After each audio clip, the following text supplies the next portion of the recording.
Here tonight. Rebecca, are you online? Yes, this is Rebecca Linden, and I can hear you. Good, thank you. Okay, up first, we're going to look at, how about the approval of minutes? Was everybody able to look through the minutes? There was a correction that Sherry has caught and corrected.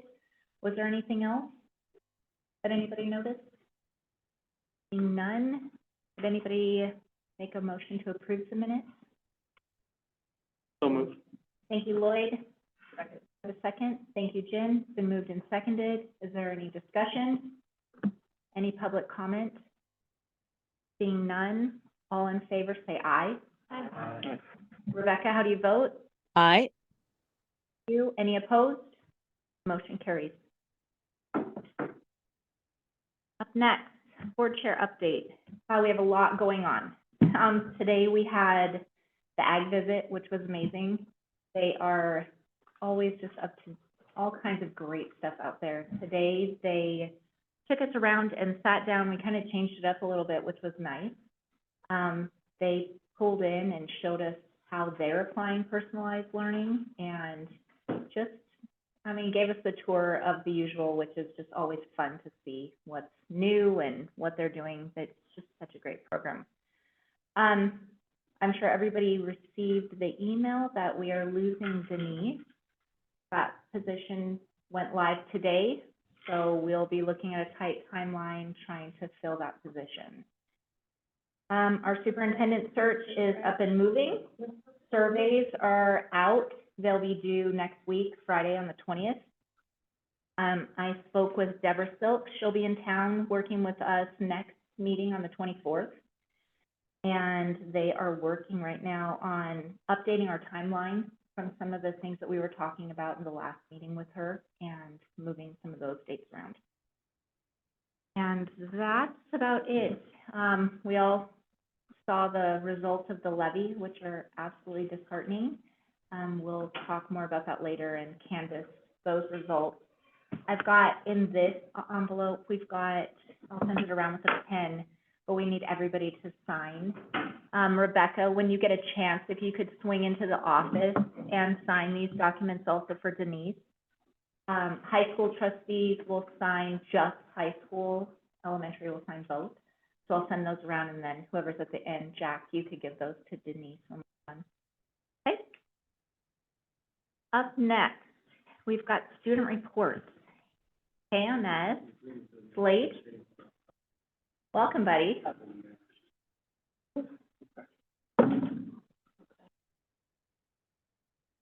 Hi, I'm Slade Anderson, and I'm here for KMS. This year we have 362 graders, 356 seventh graders, and 326 graders. In total, we have 1,038 students. We've been doing field trips. There has been team building trips. Seventh has been going to Glacier Park. Sixth grade has been doing team building at Lawrence, West Shore, and Heron Park. Some of the teams have had extended learning opportunities, and we are ending the end of our fall sports seasons. Starting with football, we have 58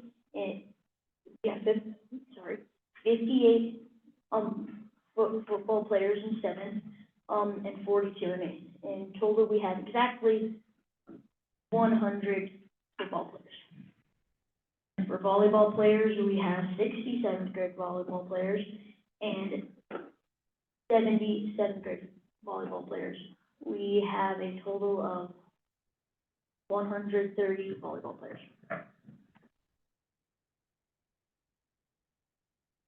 And coming to the best one, cross country. I'm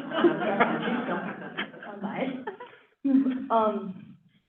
We have a record this year with 60 people on the cross country team. We usually have 30 to 40, but it's been good this year. Today was our last practice. We have our last meet tomorrow, and we just had our award ceremony today. I had the award for best finish, because apparently I went through the whitefish finish, looking like I was about to take out the people running the drink stand, so. And this year we have 290 in sports. We have had many families come to the open house on Thursday, September 9th, and parent-teacher conferences are on November 4th. Thank you.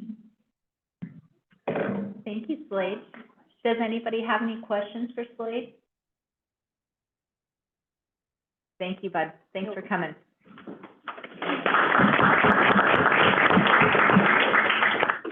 Up next, we've got Flathead High School. Taylor?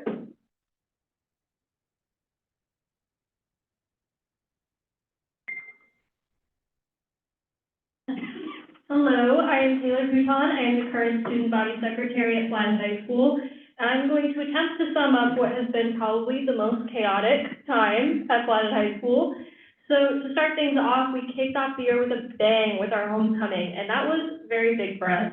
We were super happy to do a bunch of our cool traditional things, like having the band march the halls, and our awesome assembly in which the staff performed their own version of Thriller by Michael Jackson.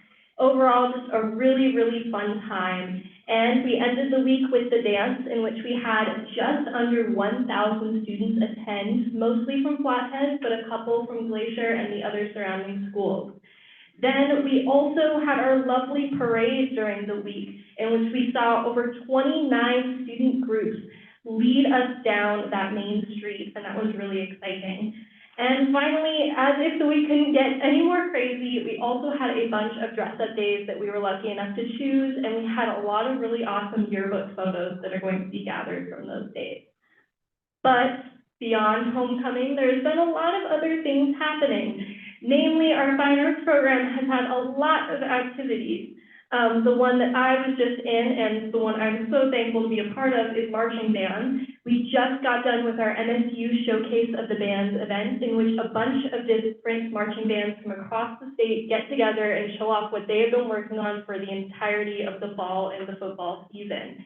And we also are super glad to be sporting our brand new uniforms, which we just got after 50 years of wearing the exact same ones.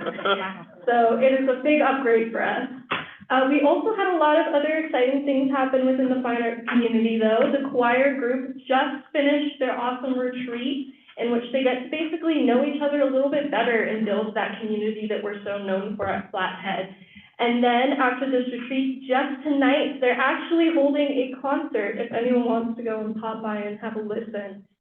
Our youth orchestra has also just started for the very first time this year, led by Mr. Holthusen, and is going to be probably one of the coolest new things that Flathead has to offer for students all across the valley. It's going to be a chance for students to work outside of just their classes and with instruments they maybe never have before.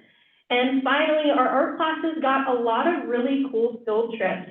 The Montana Foundry and the Hohensteiner Gallery at SBCC, in which they got to experience a lot of true and interesting new art pieces they probably wouldn't have ever have gotten to see outside of the classroom. So moving on from the fun, fine arts, there's also a lot of athletics that have been happening. We've had our awesome football season, and our girls' flag football team actually took second place at state and did an amazing job, especially for this being only their second year doing it.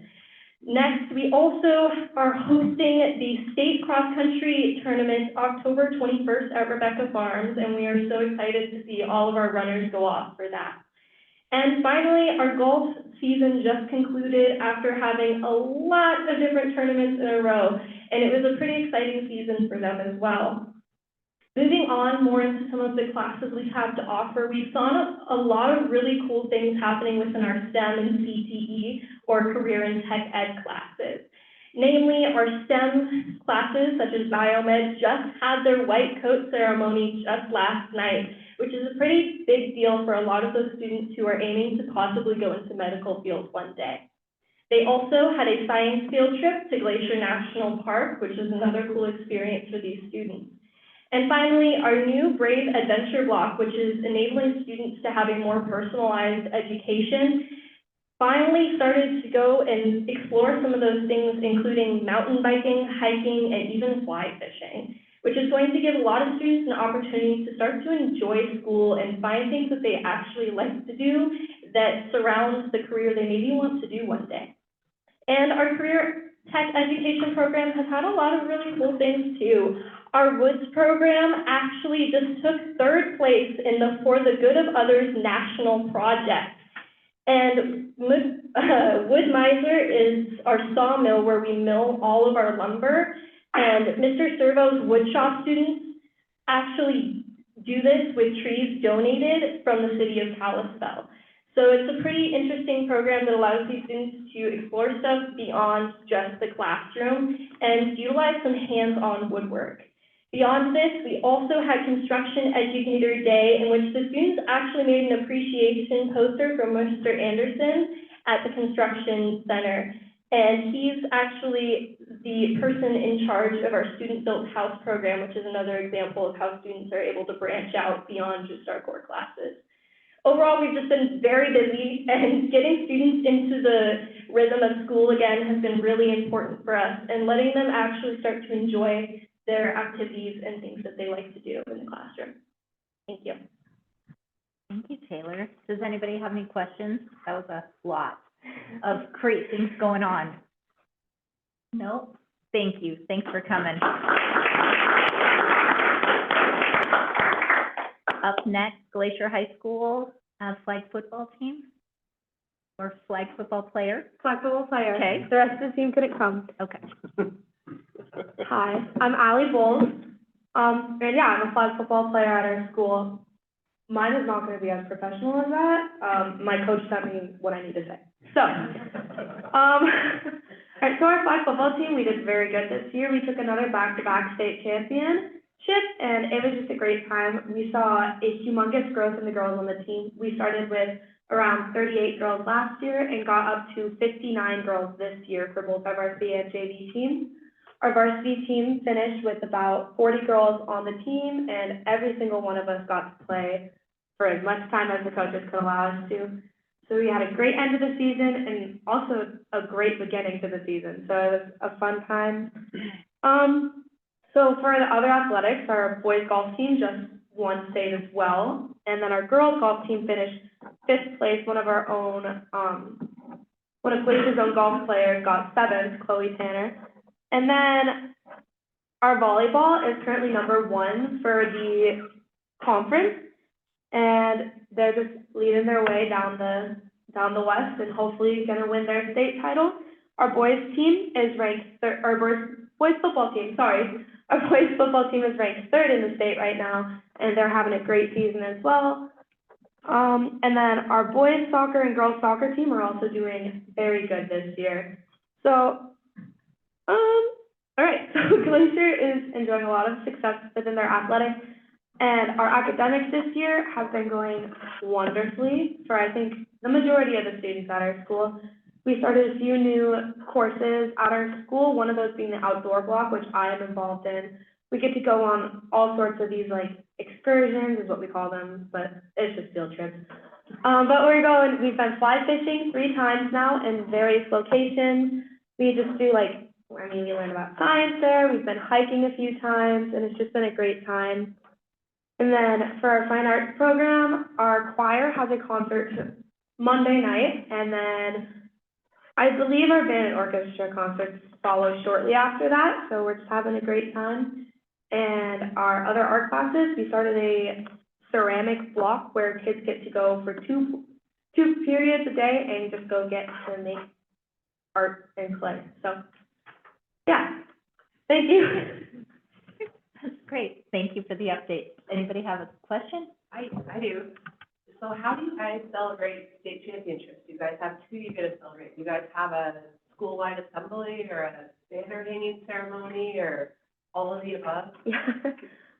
So usually when teams go off the state, we all meet in the commons and we all party around and listen to the band play some music. And then during our basketball season, we will hang up the banners, and our flag football team does state rings. And so during the basketball game, when we hang up our banners, we also go out and get our rings for that. So. Anybody else? No? Thank you. Thanks for the update. Thank you. Okay, up next, we've got public comment. At this time, the board will allow public comment on public matters that are not on the main agenda. Members of the audience are encouraged to briefly address the trustees on an issue that is not on the agenda. The chair of the board will seek comments from the audience on significant items as they occur. Public matters do not include any pending legal matters, private personnel issues, or private student issues.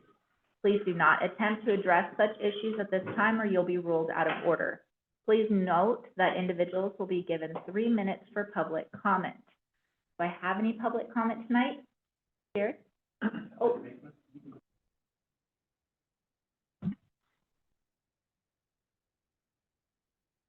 Never get to do the talking, so this is exciting for me. Is this on? Can you guys hear me?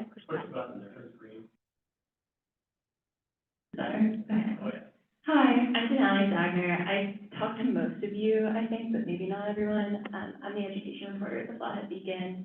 I just wanted to kind of, as we start the school year, be a familiar face and not be a stranger in the room. I cover all of the districts in the valley, so I'm running around a lot, and you guys in Whitefish meet on the same night, so I'm driving up and down 93 a lot. But I'm here when I can be, and yeah, I grew up in public schools. I love writing about schools, so I'm just happy to be here, and if any of you want to reach out to me, I'm pretty easy to find and happy to talk about anything, whether you like my story or you don't, happy to talk about it, and yeah, thanks for having me. Denali. Yep, you're good.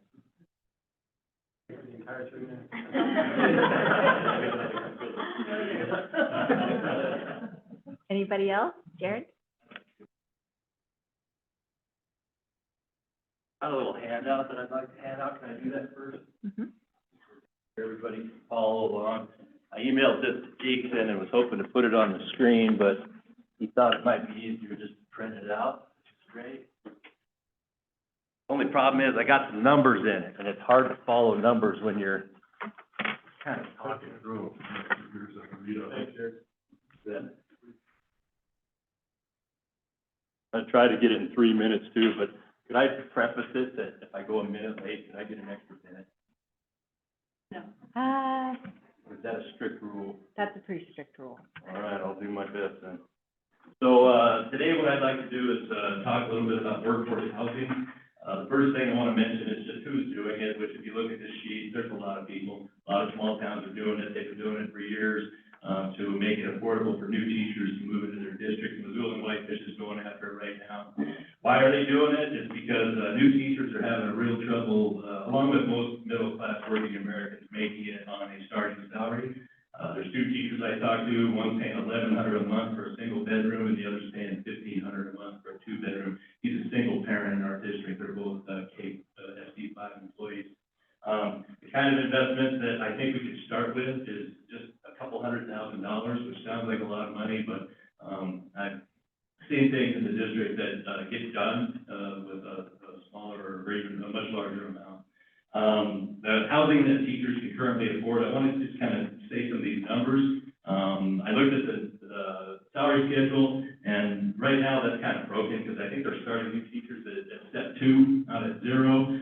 So that gives them $38,197. You divide that by 12, again, that's $3,183. And then you need to take out the rest of the taxes, insurance, TRS. I'm only removing 20%, but I believe it's actually more than that. So again, you're looking at about $2,500 a month. If you use the 30% rule for housing, I mean, they're lucky if they're getting $750 a month that they could use for housing and be able to afford it.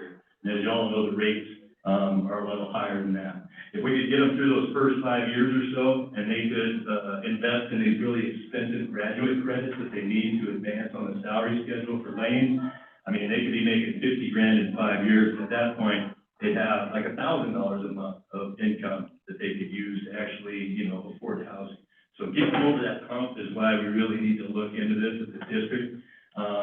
I think, the Kalispell, I know the school board has a ton of stuff on their plate. I've talked to many of you, and, I don't think that there's ever gonna be a good time to start a project like this, because there's always gonna be something new. So now that the levy is kind of over and all the efforts there that we put in, you know, are kind of done. Maybe now might be a good time. On the back, I left a little rental lot example, which I can go through briefly with you. Because again, I've actually done this myself. I have a property in Helena Flats, it's 4 acres. I took 1 acre and I put in a couple rental lots. They're short-term rentals for RVs just over the summer, so I know a lot about what needs to be done. The district owns some property on the outskirts of Kalispell. There's no zoning for that property. It's not the one I have in mind, but, you know, I'm not really sure all the properties that the district owns. So I'd have to, you know, maybe we could work on that as well. But again, you'd have to get, you know, septic permitting and well installation, you know, electrical. But you could put 5 lots on an acre, pretty simple. And then, again, teachers could buy mobile homes or modulars to put on those lots. Or the district could actually purchase a few of those. We could fix them up and be renting them out. And then the last little thing here just says that, you know, you'll actually get your money back. So if we borrow that out of the IAF, it won't be like the money we borrowed last May to balance the budget, or it won't be like that $725,000 we borrowed several years ago to help fix the health insurance, because it's still a loan on the health insurance line items. So, but this one will get paid back, because within 8 years, just the rent of those will actually pay off that loan. So, and again, I know the numbers are just estimates, but I'd really like to see if we could discuss it in more detail. So if any of the board members are interested, I'm gonna shoot you an email, and if you reply to that with some interest, maybe we could talk more about it. But 3 minutes usually isn't enough, you know. Thank you, But I Jerry. really appreciate your time and all the work you do. Thank you. Yeah, thanks. Do we have anybody else for public comment tonight? Seeing none? Okay, human resource and personnel action items. Liz?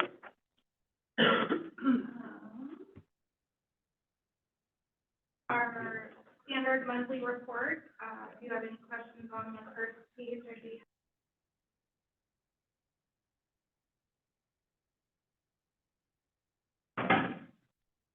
Anybody have any questions for Liz?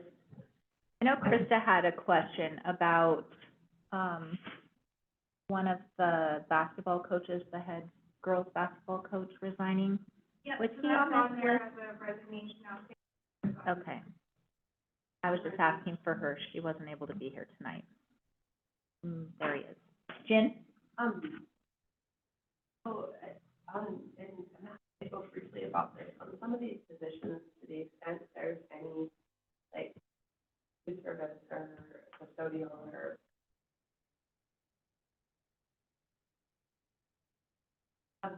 vacant positions that have been vacant for a while, do we have the ability, do we try looking at like outsourcing those to, say, businesses that provide them, so like custodial, like cleaning companies, and we're trying to like fill the positions.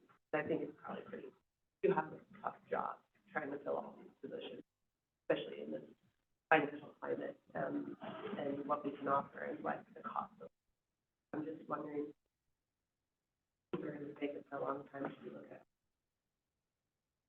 So we're, looking at all of those options right now. The custodial union is getting together on Wednesday, so tomorrow. We have a couple options they're going to consider. And reconvening for that. It's in their CBA that we'll be careful with outsourcing that. We are at that breaking point though, where we and our student areas are where we and just, you know, everyone working in clean space. So we are branching out and thinking about. If you'd like to, there's lots going on and lots of options. Definitely need money, so not having levy is another spot for us. So I think, yeah, that's just gonna. And all of these positions, though, money in the budget for that position, right? Isn't that right? We do, I think if we, money at all of our, we just.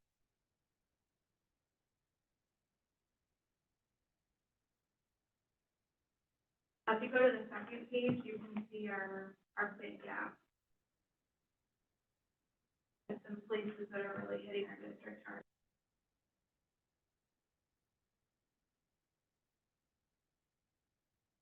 Does that answer your question, Jen?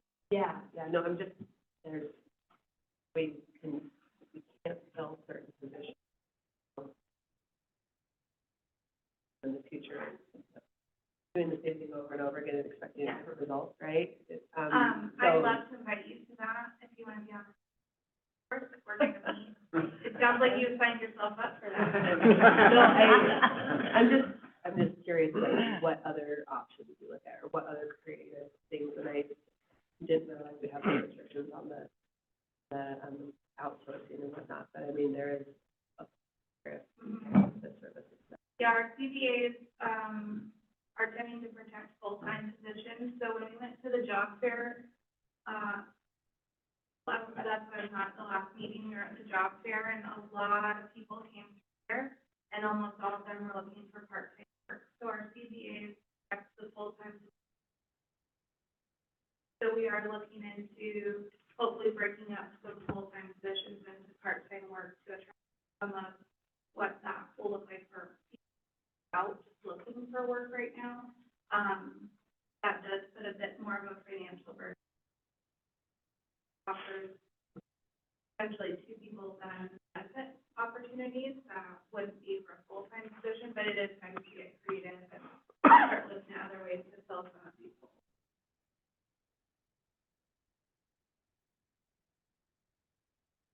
I'm looking to see, would anybody be comfortable making a motion to approve personnel action items as presented?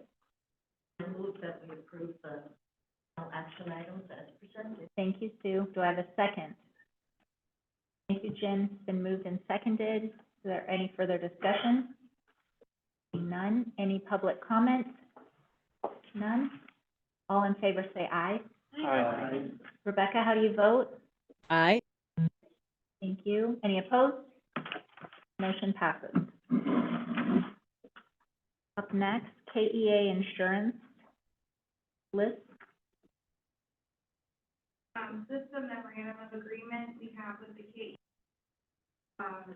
The specific line is actually on line 14.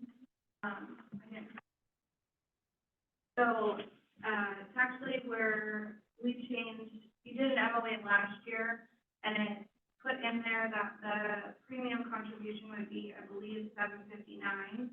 That's to match the adjustment when we switched providers, to match the initial agreement that was made in 22. This matches then with retirees, and this is only the retirees that are prior to 1999. So it matches for anyone who's outgoing that started working for KPS before 99, so that everyone in the same CGA year has equal opportunity.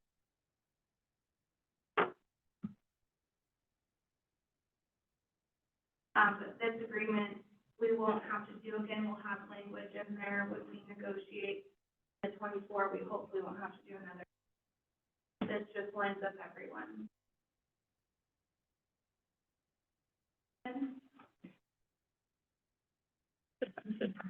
She good? No, that was good.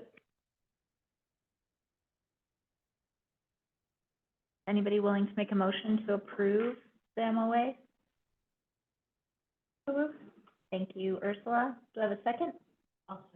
Thank you, Sue. It's been moved and seconded. Does anybody else have any further comments, discussion? Seeing none. Any public comment? None. All in favor say aye. Aye. Rebecca, how do you vote? Aye. Any opposed? Motion passes. Up next, daycare MOA.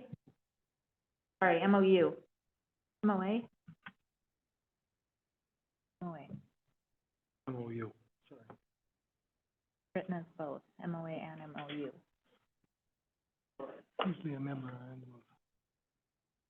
It's titled as both. Okay, We should adjust Okay. before we sign. Should be a memorandum of, go on line 6. Remove to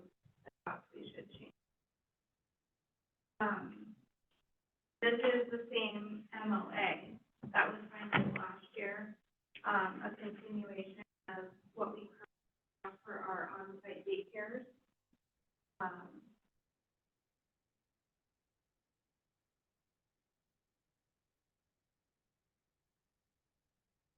Liz, can you just kind of give us a report about how this has been received last year, how many people are accessing this program? Sure. I don't have exact numbers for this meeting. We are looking into this, to move forward next year. We hope to have this MOA to you in June, for the following year, so we have a good. Right now, my estimates are we have 11, in 5, and we have 6 in Little Explorers of just district, families that are utilizing. So it's actually 10 families at Peterson, it's 11 district kids, so. That's here. And then we do, I did send a survey out this afternoon, and we already have 141 responses, so, just stirring up some new excitement about this opportunity as well, so we'll hopefully relook at the model, and hopefully bring some costs down for next year. But for right now, we need to continue this, in my opinion, for our current staff. The idea is to have it on site as a, not a bonus, but as a, what do we call it? An incentive for our staff members. It's on site, it follows our calendar year, the access for our employees. It's actually currently written in for certified and classified children and grandchildren. And then it would go other staff members. Apparently, we're just providing space. Providing space and custodial. Hopefully that will bring the cost down.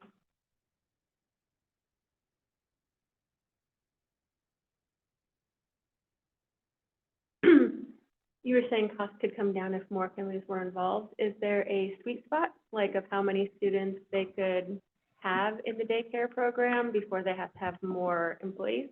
I don't know, if there were more families, if the cost would come, I'm not sure if I can speak. Okay. Right now, that is an option. Okay. We could adjust the model potentially, and have costs come down. That's what we're gonna be looking at for next year. Okay. I actually had a child attend the Big Sport daycare, and it was very, and I very much appreciated this. Yeah.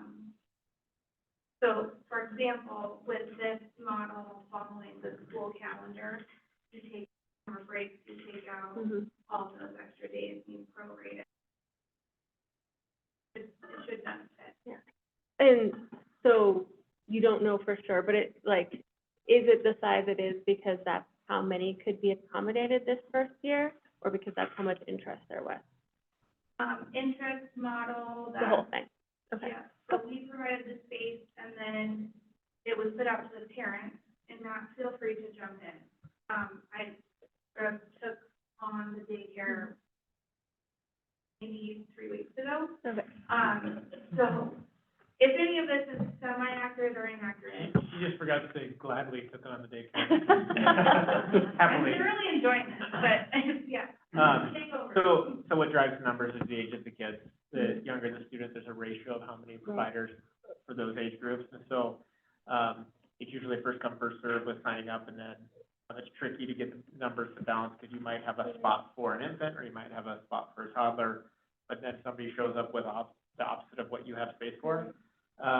And then as far as the model, we don't control that. So what we've said is, we don't provide any administration or oversight of the program. The parents create a consortium, and then they decide, they interview, they pick who they want to lead daycare. All we're doing is donating the space and dedicating that to them make those decisions. So sometimes they might pick a model or a program, and somebody can find a service that's cheaper somewhere else.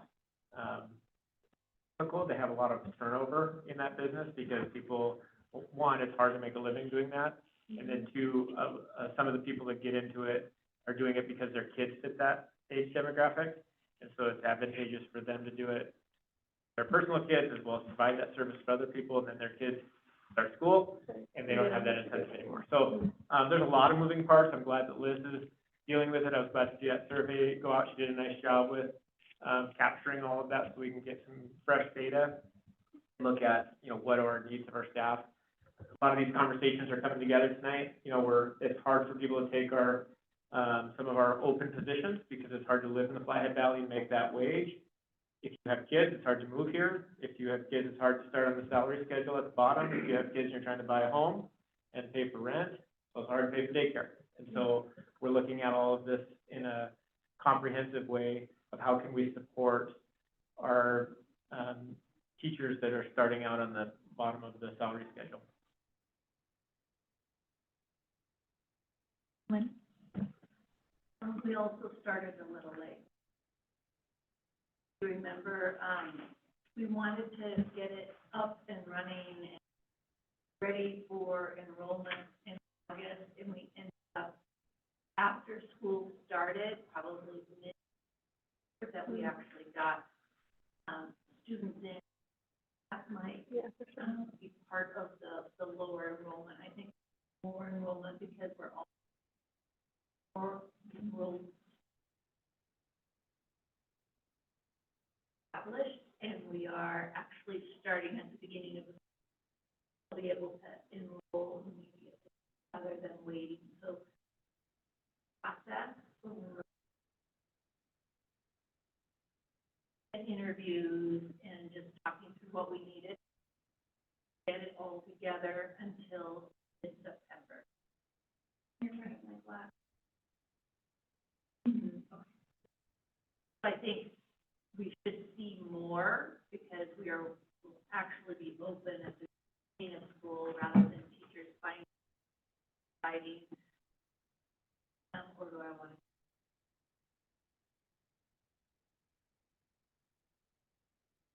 Jen? So, want to applaud the school for doing this, for their teachers and having this service available. And coupled with workforce housing, for our teachers to be able to, their jobs and live in the community, raise their own families, I feel like.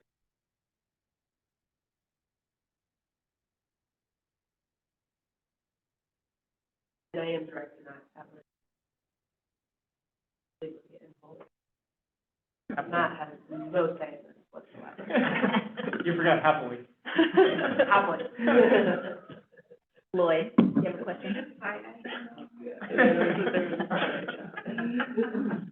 My understanding from the personnel committee meeting that we had is that, in here it says it's a cooperative daycare, but in the meeting that we had, my understanding is that it is a for-profit daycare. And if we're giving this, if we're donating this space to these daycares to operate, I understand the benefit is not necessarily cost, but availability, because there's nothing available out there for daycare. But either, I would like to see if they're making profit to actually kick some back towards the school for using the space, if it is a for-profit entity. And if not, if we could look at something in the future where we take over providing the daycare, like we hire somebody to do it, so that we can do it at a cheaper cost for the parents, because daycare is a huge cost, especially for single parents. And I just don't want to see a daycare in our school that parents are paying the same amount or more than they're having to pay for out of this, or out of the school area. I know it's nice to be able to have it where you work, but I would like to see the cost down for them. Well, I think moving forward, this could be another full conversation, of what it looks like in the future. But for right now, we just have to get this signed, so we're covered for this year, covering our kids that are being cared for, because we should have signed this already. So, anybody have anything further? What were we adjusting on that, Liz? Line 6, was it? Yeah. Still send them out. Okay, great. Anybody willing to make a motion? with Yeah, the and change. what's that called? What's the change? What's the, like, legal word for it? MOA. No, I move that we pass I move that we pass the MOA with the, is it just modification? Okay, with the modification on line 6, from memorandum of understanding to memorandum of agreement. Thank you, Ursula. Do I have a second? Thank you, Jen. It's been moved, it's been seconded. Does anybody have any further discussion? Seeing none, any public comment? None? All in favor say aye. Aye. Rebecca, how do you vote? Aye. Any opposed? Motion passes. Hey, Pete, let's talk charter schools quickly before you have to run. 2 minutes, you get 2 Sorry. minutes with me? Okay. Okay, so we're actually exploring, charter schools, and charter schools application is due on, November 1st, so just want to bring this, before the board and see if you actually want us to continue to explore it. We've been looking at a lot of different entities, the one you have on there, Glacier High School, exploring the possibility of having, a school within a school. Michelle Payne is here from Flathead High School. She's looking at doing work-based learning and internships as part of a charter school. We've also talked about, our Center for Career Discovery.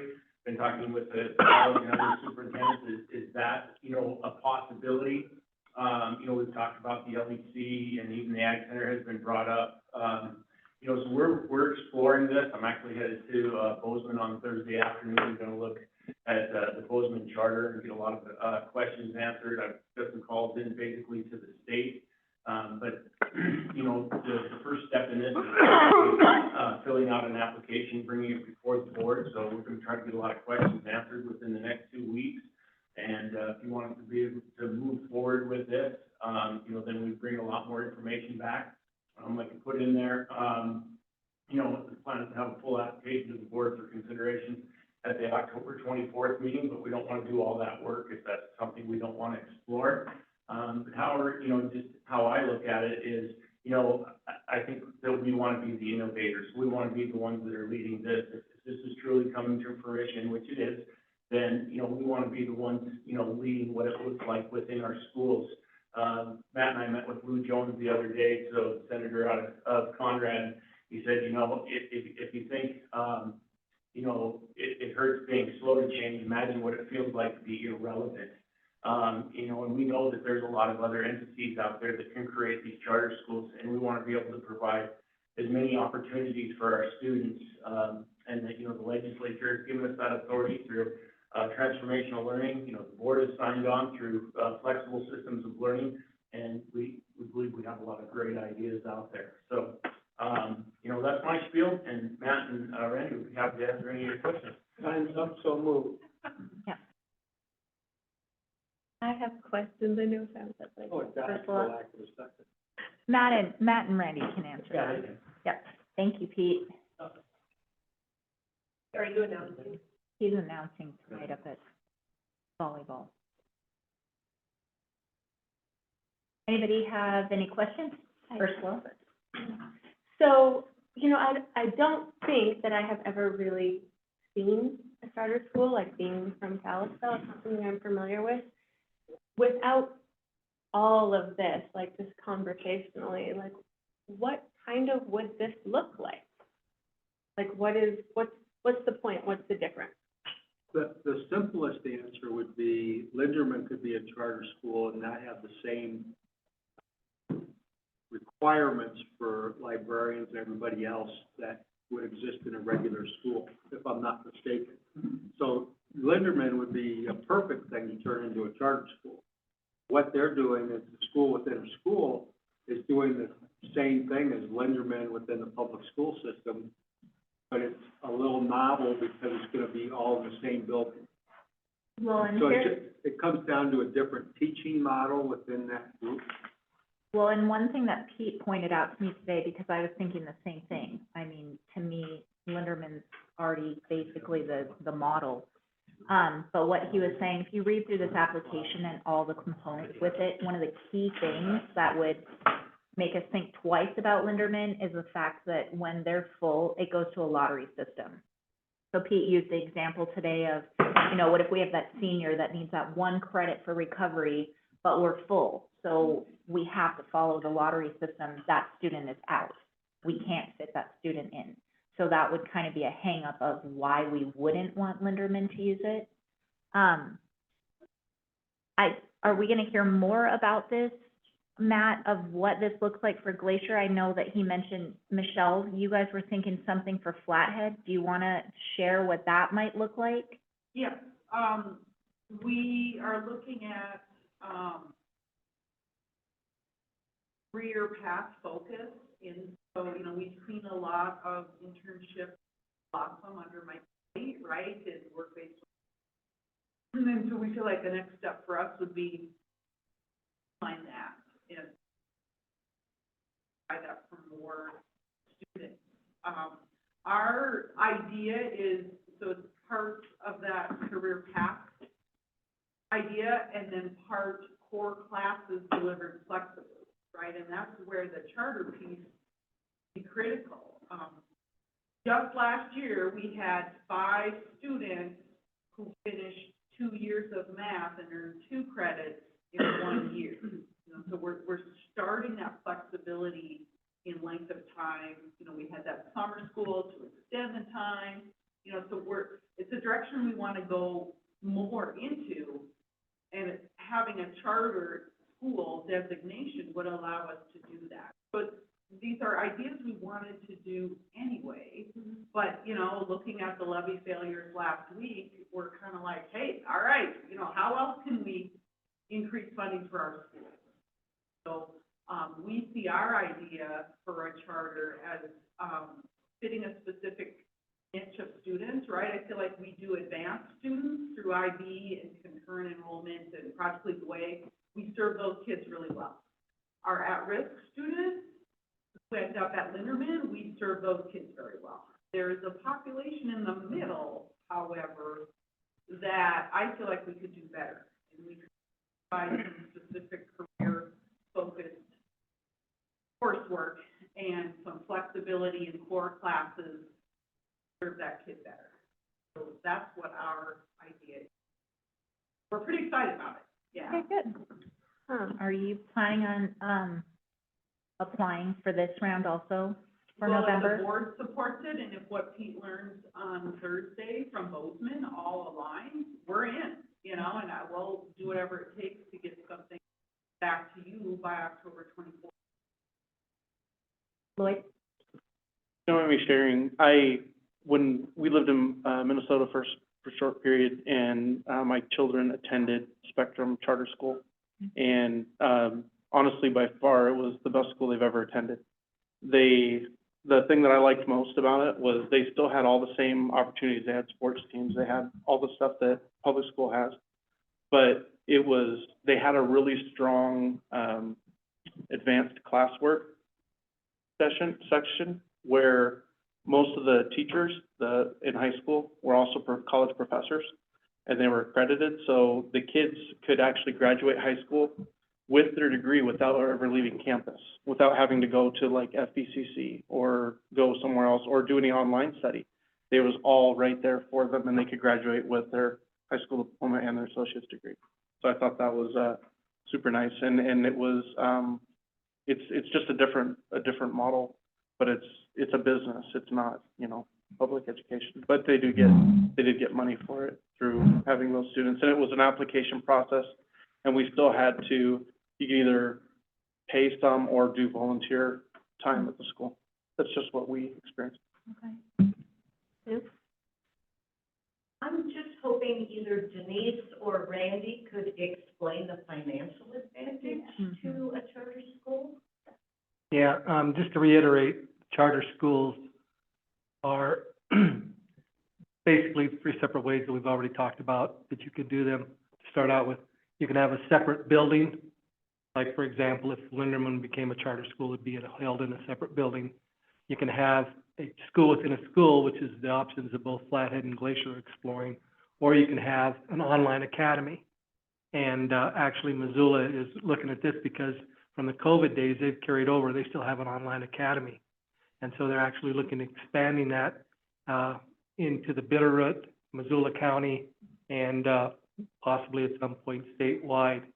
The advantage of the charter school, obviously, is financially two things, is that you get an entitlement for every school that you have in your district, a basic entitlement. And so the charter schools would get the basic entitlement.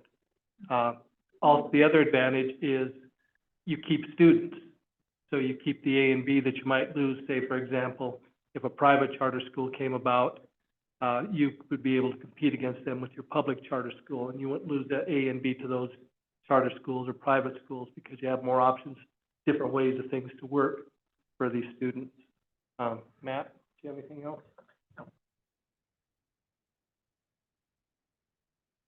Ursula?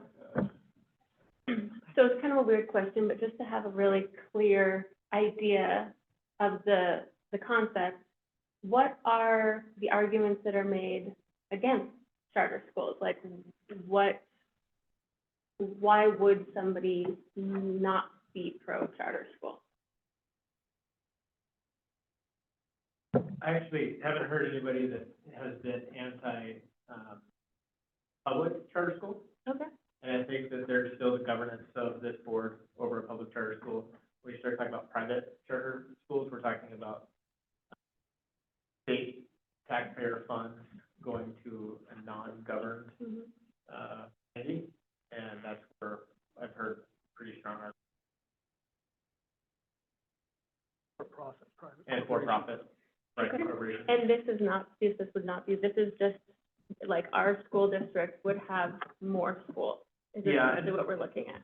And, yeah, so it would be, under our current KPS school structure. Okay. And this is new to all of us, and, you know, what we're looking for tonight specifically is just an opportunity to pursue this more and get our foot in the door, and then run this idea down to the details and be able to come back to, this board with a better report.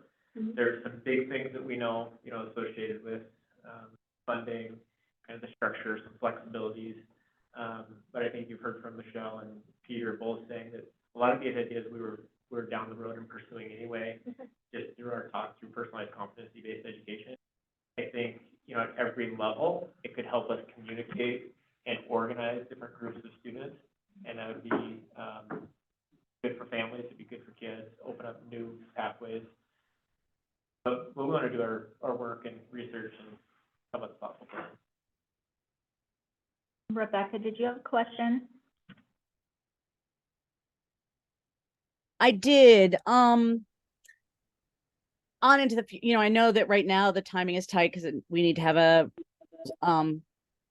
forms in by November 1st. Going into the future, I hope that this would be the sort of thing that's explored in committee. Perhaps curriculum would be the appropriate committee for it. I was really excited to hear Michelle talk about the things we're not doing that we could add in.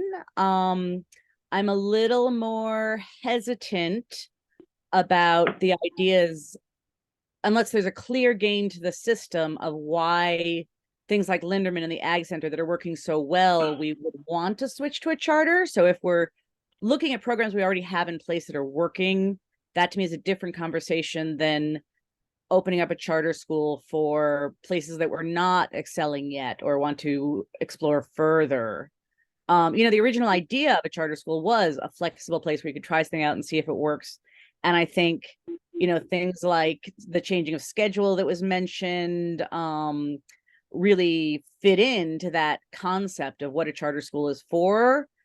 I'm not so sure on the interventions and accelerated. I'm not so sure how if we're already filling that need or not. As I said, I really like Michelle talking about the middle students. I'm always concerned about, you know, are we helping the top and the bottom and not helping the middle as much? As for online stuff, we have talked about this in the past. And what we found during COVID was, at least the way we did online, was very expensive. And part of the concern, I guess, is about dilution of our time and energy. You know, we already have 11 buildings. Is adding on a full online academy beyond our possibilities of, you know, what we can hire for and what we can do. So those were my thoughts. Thank you, Rebecca. Sue? We have talked a lot about this, during our MTSBA meetings, and I am in full support of starting public charter schools here in the Flathead. Not just for financial reasons, but I think it gives us a lot of flexibility, the ability to do some of those innovative things, and for us to be leading this charge, not for somebody else telling us we should be doing this. My concern was, there's no way we can put together a new school by November 1st. We don't have to put together the whole thing. We have to have a general idea. This matches two of our goal areas for our strategic plan beautifully. And not only our strategic plan, MTSBA's strategic plan, the legislature's strategic plan, this is the direction we need to move in. And it's exciting. I mean, we're talking about that basic entitlement is close to $400,000 for each school. So, you know, it's not, of dollars. It's, we would have to add things. We would, it'll be expensive, but exciting times for us, and we want to be leaders in this. So I fully support moving forward with one, two, or more charter schools. Well, and like Sue said, this is the application, so there's quite a bit that goes into this. So Glacier would be filling out an application, Flathead might be filling out an application, and that doesn't guarantee that we're accepted. But at least we're starting the process.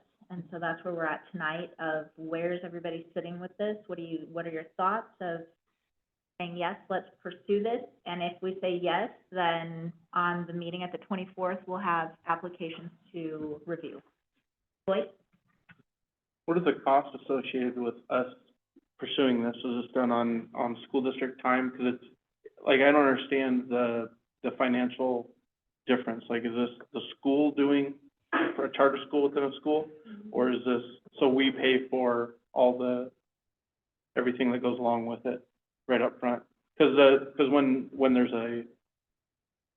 I guess in a private charter school, they're paying to start the school. They're raising funds. Are we using taxpayer funds to start another charter school within a school here?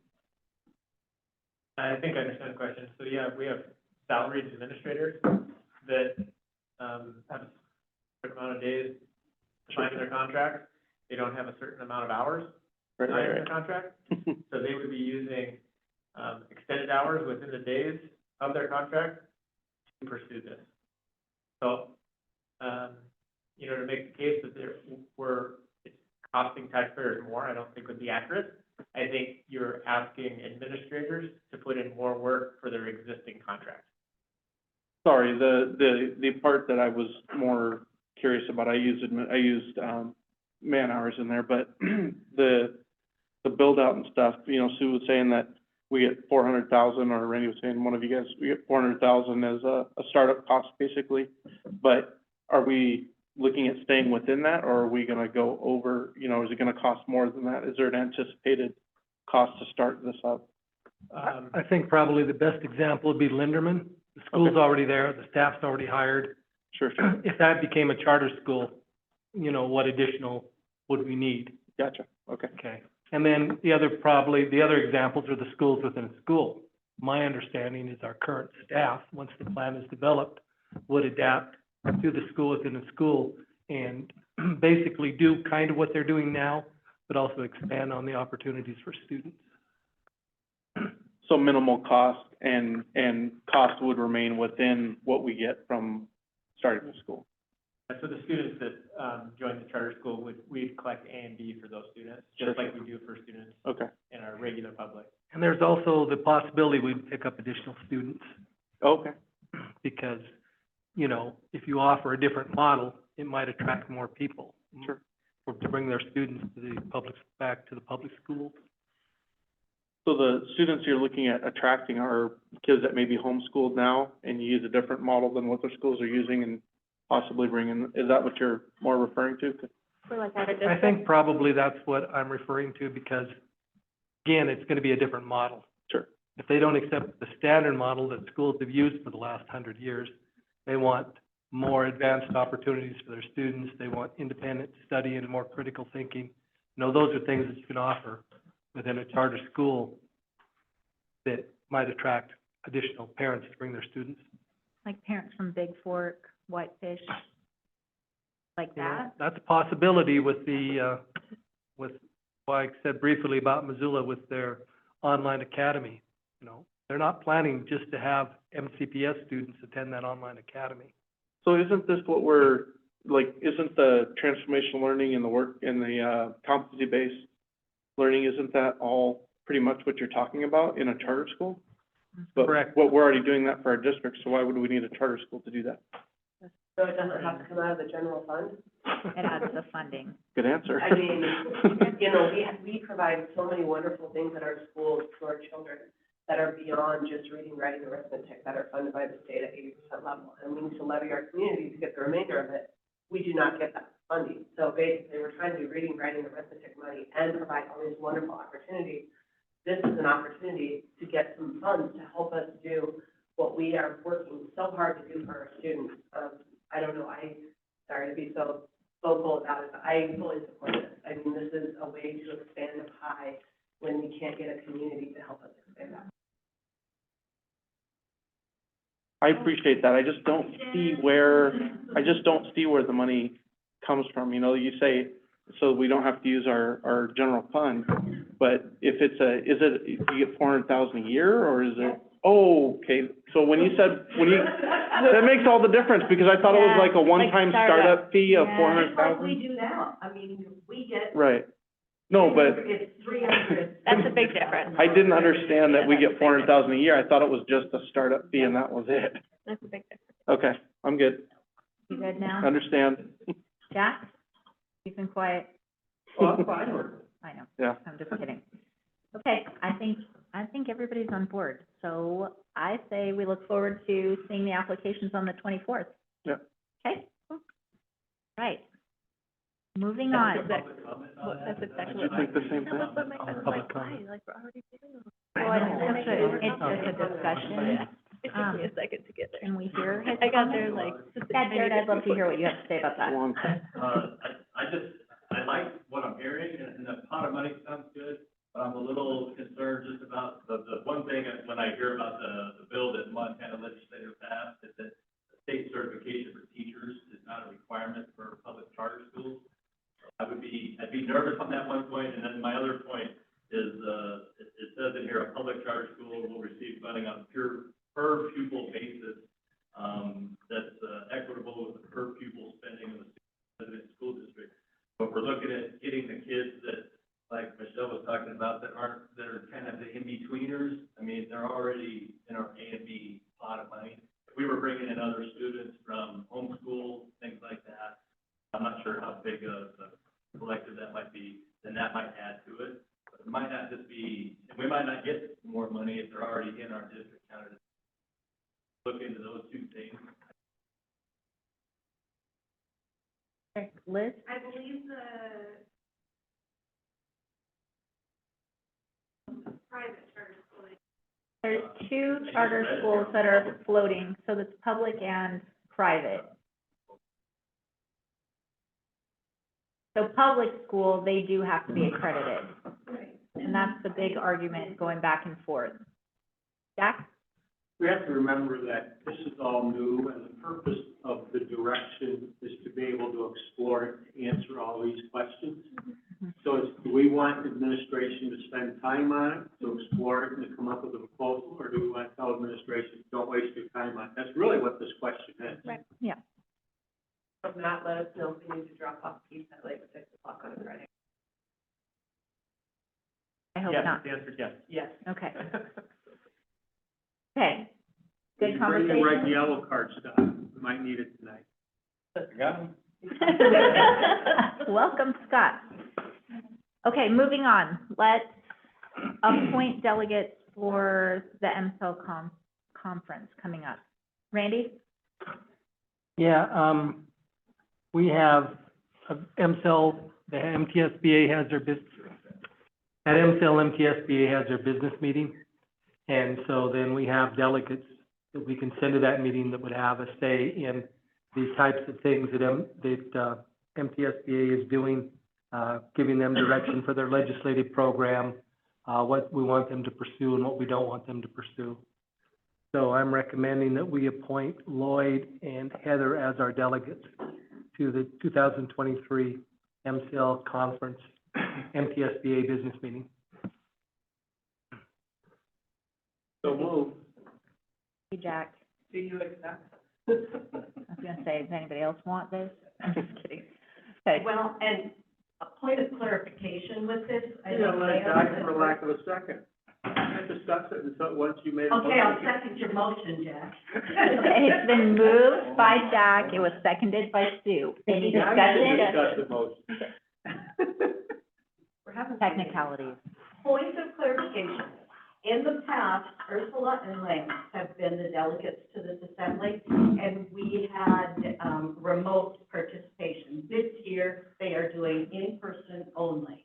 And the only people from Kalispell that are going are Heather and Lloyd. Because I am an officer of NCSBA, I automatically am a delegate. So if anybody else wants to jump in on this, we have one open position. Region 1, which is, Columbia Falls, Whitefish, Big Fork, Eureka, they have no one else. They have no delegates. So, It's a long time to Billy. it's a really long, I know, and I told them, I said, please don't ever have the conference there again. Yeah.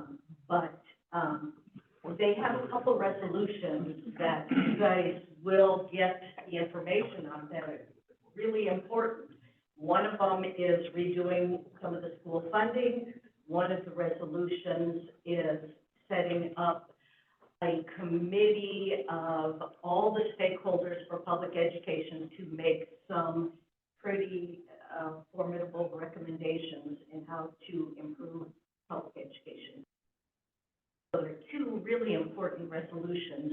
I think there's a couple more. If you recall, the last legislative session, we had a resolution that started in our district to change the tax credit system for making donations. And that's what this is. It's very grassroots. And so it's important that, you know, we have participation. And I am very grateful for the two of you, you know, coming down there and wanting to voice your. Here's my clarification, Jack. Thank you. Sue. So, do you know why they're not allowing online participation? Yes. It's because where we're holding it, they do not have the technical capability. Really? I'm sorry. Are you traveling? Evidently. I don't know. One of our smaller cities. Yeah, it's the smallest city in the state. I think it's a hotel we're having it at. Oh, I know. It's, Hotel you have in the Motel 6? yeah. Dillon Street. Hmm. I know. You don't have internet Everybody's down there. eyebrows are doing the same thing. Hey, well, it's Come on, been, drive down to the day. anybody else is interested, we'd love to have you. It is next week. We will be leaving on Wednesday. think we're I had a going to- comment. Yes, Rebecca? My only comment about this is I'm very glad that Lloyd and Heather are willing to make the schlep to Billings, which is not a minor trip. They are both high school trustees. I have some trepidation about, you know, high school trustees, which are more of an auxiliary board, that there is no elementary trustee going. So that's my comment. But did you volunteer? Jack just asked if you volunteered. I'm afraid I am otherwise committed next weekend, or I would love to. So we have a little clarification. Hold on, Sue. Rebecca, because I have a vote in this process, I am an elementary trustee too, so. Oh, good. I'm glad we're sending at least one elementary trustee. Okay, perfect. Anything further? It's been moved, it's been seconded. Any further discussion? Seeing none, any public comment on this? None, all in favor say aye. Aye. Rebecca, how do you vote? Aye. Any opposed? Motion passes. Thank you. All right, Denise, election candidate.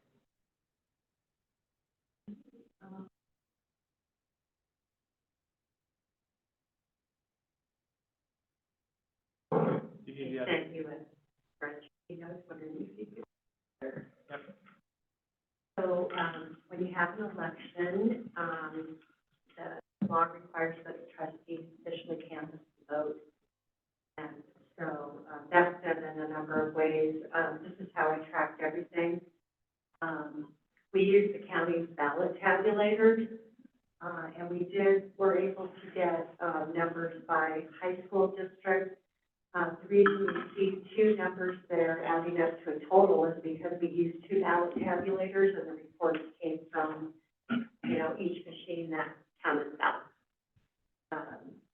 So you can see, columns for the high school safety, high school tech, elementary safety, and elementary tech per high school district going down, the left-hand side there. So you can see, how the votes are going to shook out for a high school district. At the bottom, outlined in, the box is the totals. You can see that. So we had totals for, totals against, and then there were certain instances on ballots where there was no vote, that's an undervote. You can kind of see the statistics there and the percentages of the total. And then some reconciliations that went on with respect to how many ballots we received in the mail or in the drop-off box that we delivered to the county. They then, review all the signatures on the signature envelopes. They look at them very closely, and they rejected some. They rejected 133 of them. And then, we processed the ones that were accepted, and got them ready for the tabulation. So all that's kind of recapped on this spreadsheet that you see in front of you. So canvassing the vote just means reviewing those numbers, and, then moving on to board action, it just requires, board approval of the election results, one by one levy election by one, because they're all considered separate levy elections. So we have 2 elementary and 2 high school. I'm not sure which order I put those on the agenda. I think I put the elementary ones first. Okay. So does anyone have any questions about this spreadsheet? No. Is your motion that you're looking for, we need for an elementary technology levy? Right, so now if you go back to the agenda now, I kind of put those, well, we have a separate agenda item for the elementary levy results, but there's, right, so this one is the elementary tech fund levy, so you just need your approval for that one and then. One for safety. Mm-hmm. Okay. Are you comfortable making a motion? I move that we approve the elementary technology levy. I should say that in the mic. I move that we approve the elementary technology levy. I'll second that. Thank you, Ursula. Thank you, Sue. Been moved and seconded. Is there any further discussion? None. Any public comment on this? None. All in favor say aye. Aye. Rebecca, how do you vote?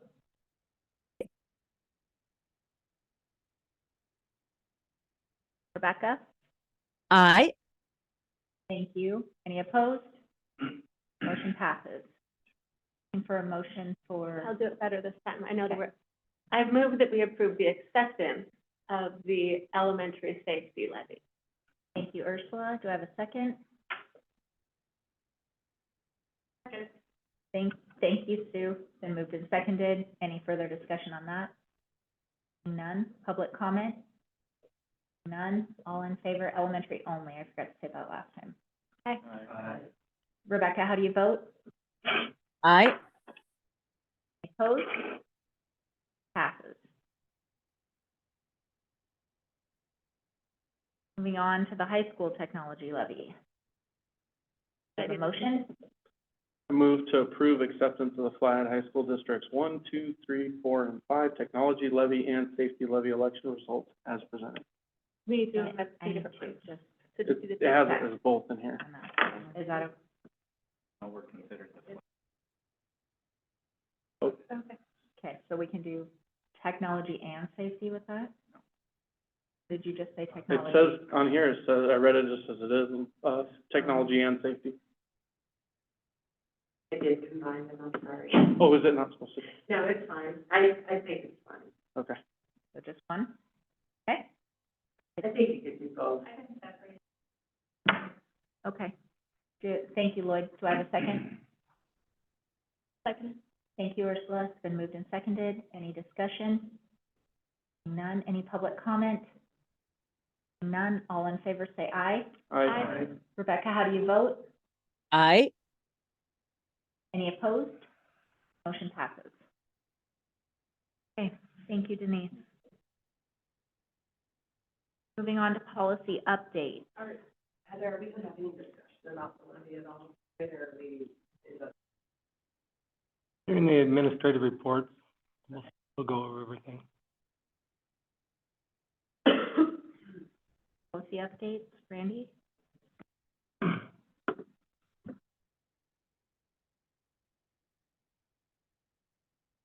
Okay, so these are third reading. These are the policies returned to committee for further definition after their second reading.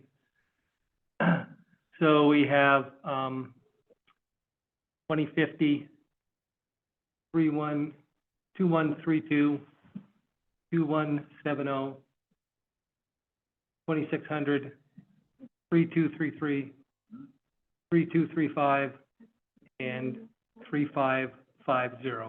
So this is third and final reading. So these basically have gone through first reading, second reading. First, of course, started out in the policy committee, and then they were sent back to the policy committee, tried to answer the questions as best we could find out the information for them. And then now they're back for third reading. Anybody willing to make a motion to approve on third reading? I move to approve policies as presented. Thank you, Lloyd. Do I have a second? Thank you, Jen. It's been moved and seconded. Any further discussion? I have a comment or a question, I guess. You said that the policy went back to the committee. I'm referring to 2600, the work-based learning. I know there were some questions whether or not the wording should, we should change B to include. Could you summarize that discussion a little bit? From policy? Basically, MTSBA said it didn't really make any difference. They were same terminology, accomplished the same thing. And so then we went through MTSBA. Actually, it's in I think policy review. Yeah, those are all the comments that I asked all the questions that were given at the meeting when they were in second reading, sent them to MTSBA, and then we went over all of the responses that MTSBA gave us.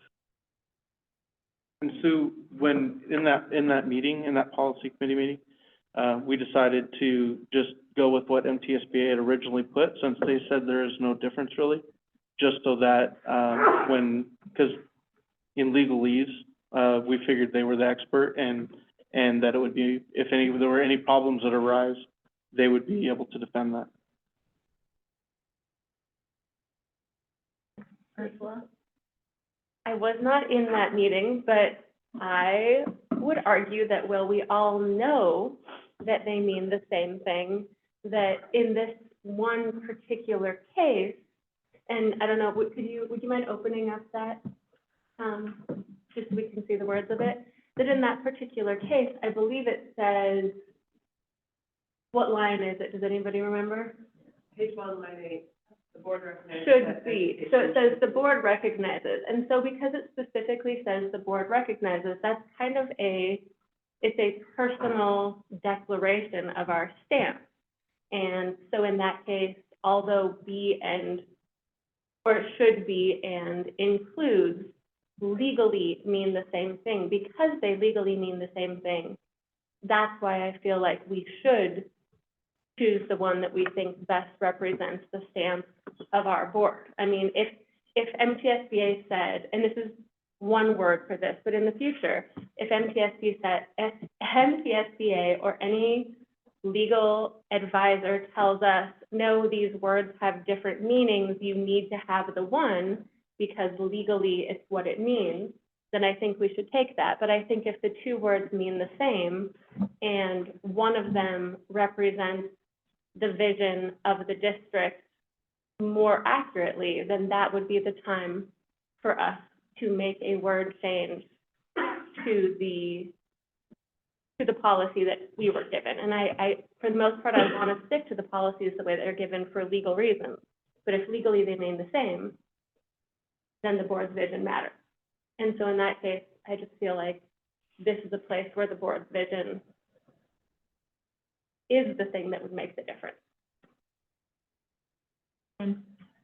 So, Sandy, correct me if I'm wrong, my understanding from MTSB was they didn't really have a preference. I'm not sure they necessarily said it meant the same thing, just because if I swap out the word be and swap out the word include, that sentence does mean two different things, at least from a legal standpoint. When we say include, it means obviously there's other things that could be included, right? But when we say be, it means That's a better definition of what they said. yeah, and so I think we, in the policy committee, recognizing that it is a difference in language.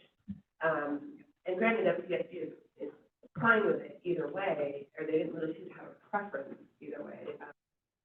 I think that the concern we discussed, or that the concern that kind of tipped my thinking on this was that NTSB is the organization that defends us whenever there's any issues that come up.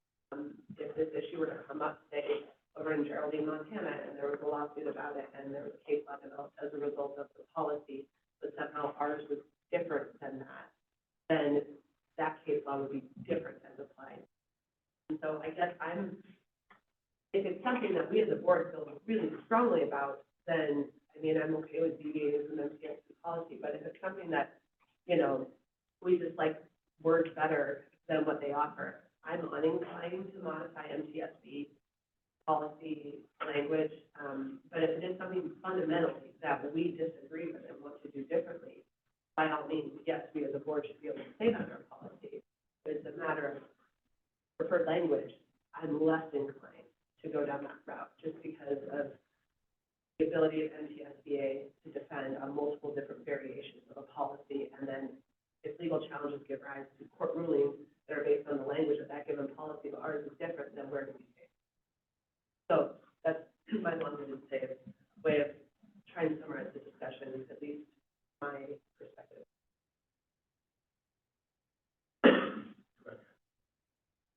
I was gonna ask you. Rebecca? To Jen's point, MTSBA sets out model policies. They're literally called model policies. And the idea is that boards are under local control, and these policies are meant to be personalized to a district. The district is still a district, not just Montana rules. And so each district is different. As to the difference in wording, I do feel saying the board recognizes that education should be making classroom experience a meaningful process of learning about practical aspects of life. I'm not willing to say that. I do feel that it includes practical aspects of life, but I do believe that it's also some academic, which may not be considered practical by all. So I would like to move to change the word "be" to the word "include." Do I hear a second? You can't change it in third reading. It's either voted up or voted down. And then if it's voted down, then we go back and send it back to policy committee. On one-word changes, we have made amendments, and I did suggest this motion on second reading as well, and it somehow didn't get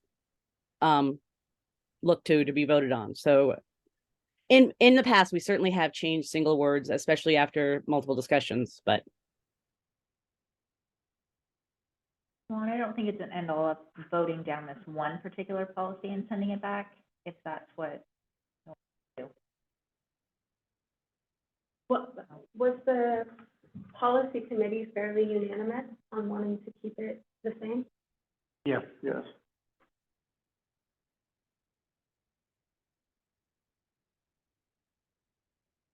We did discuss it, but in the final discussion, we decided to leave it as written by MTSBA. Sue? You know, the reason I bring this up is just in the spirit of transparency. If we're making these decisions and there have been, you know, questions about it in the past, I wanted us all to be aware of these concerns, because we will have our different opinions, which is good. But I think we need to be transparent in what we are doing and what the committee, that that opinion. So, and yeah, I also trust MTSBA. Is there a motion on the floor? I think it's already been moved and seconded. Call for the vote. I do have comments on other policies as well. Not after call for the vote.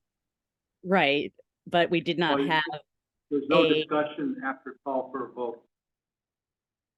So Rebecca, we've called for the vote. I don't feel adequate space was left for discussion. I don't feel that we had the talk before discussion but That can be reflected in the way you vote. Did you hear that, Rebecca? I did. I would also like to see it reflected in the minutes. Okay. All in favor, say aye. Aye. Rebecca, how do you vote? Nay? Are there opposed? I'm gonna vote nay just because I have to have more discussion. So Rebecca and Ursula vote nay. Everybody else is aye.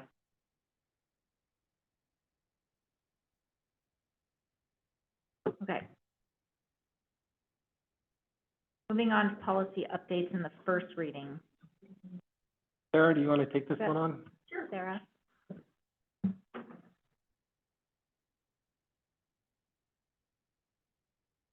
Hi, everybody. So this update is really regarding policy 3416, and it's allowing school district folks to administer Narcan essentially if a student or parent or community member in our school is in the midst of an opioid overdose. I brought Corey Clark here with me today. If you have any specific questions regarding training that we've done in the schools, MTSBA actually created or recommended the policy update changes that we've made. Fortunately, we haven't had to use it. Corey has come in and trained our school nurses and certain office staff, and so we've had it on site at the middle school and high schools. This is really making it official. Haven't had to use it, hope we don't ever have to use it. But if you have any specific questions, Corey is more than welcome to answer them for you. Anybody have any questions? So, but, I guess this is just a reading, so we're not gonna be doing any motions or seconds. So to reflect the policy committee discussion on this, just, we had a discussion about this, and obviously our nurses and our school staff, do a lot of things for our students, and provide a lot of healthcare benefits to our students. And we'll have a lot of other policies in place that would go with the administration of any, whether it be an EpiPen or a Narcan or whatever. So there's other policies in play around this. So that was one question I had of, you know, what what's our protocol for calling 911 or, you know, things like that. And of course, there's a whole fleet of policies around this. This is just one specific. So that was, I wanted to speak on that. Thank you. Jack? You know, the line 17 through 24, administration of the medication, is there any way that that can be bulleted? Because you have the first part, you have the second part, and you have the third part. The first part says who's trained, and the second part is administration, and the third part says may administer.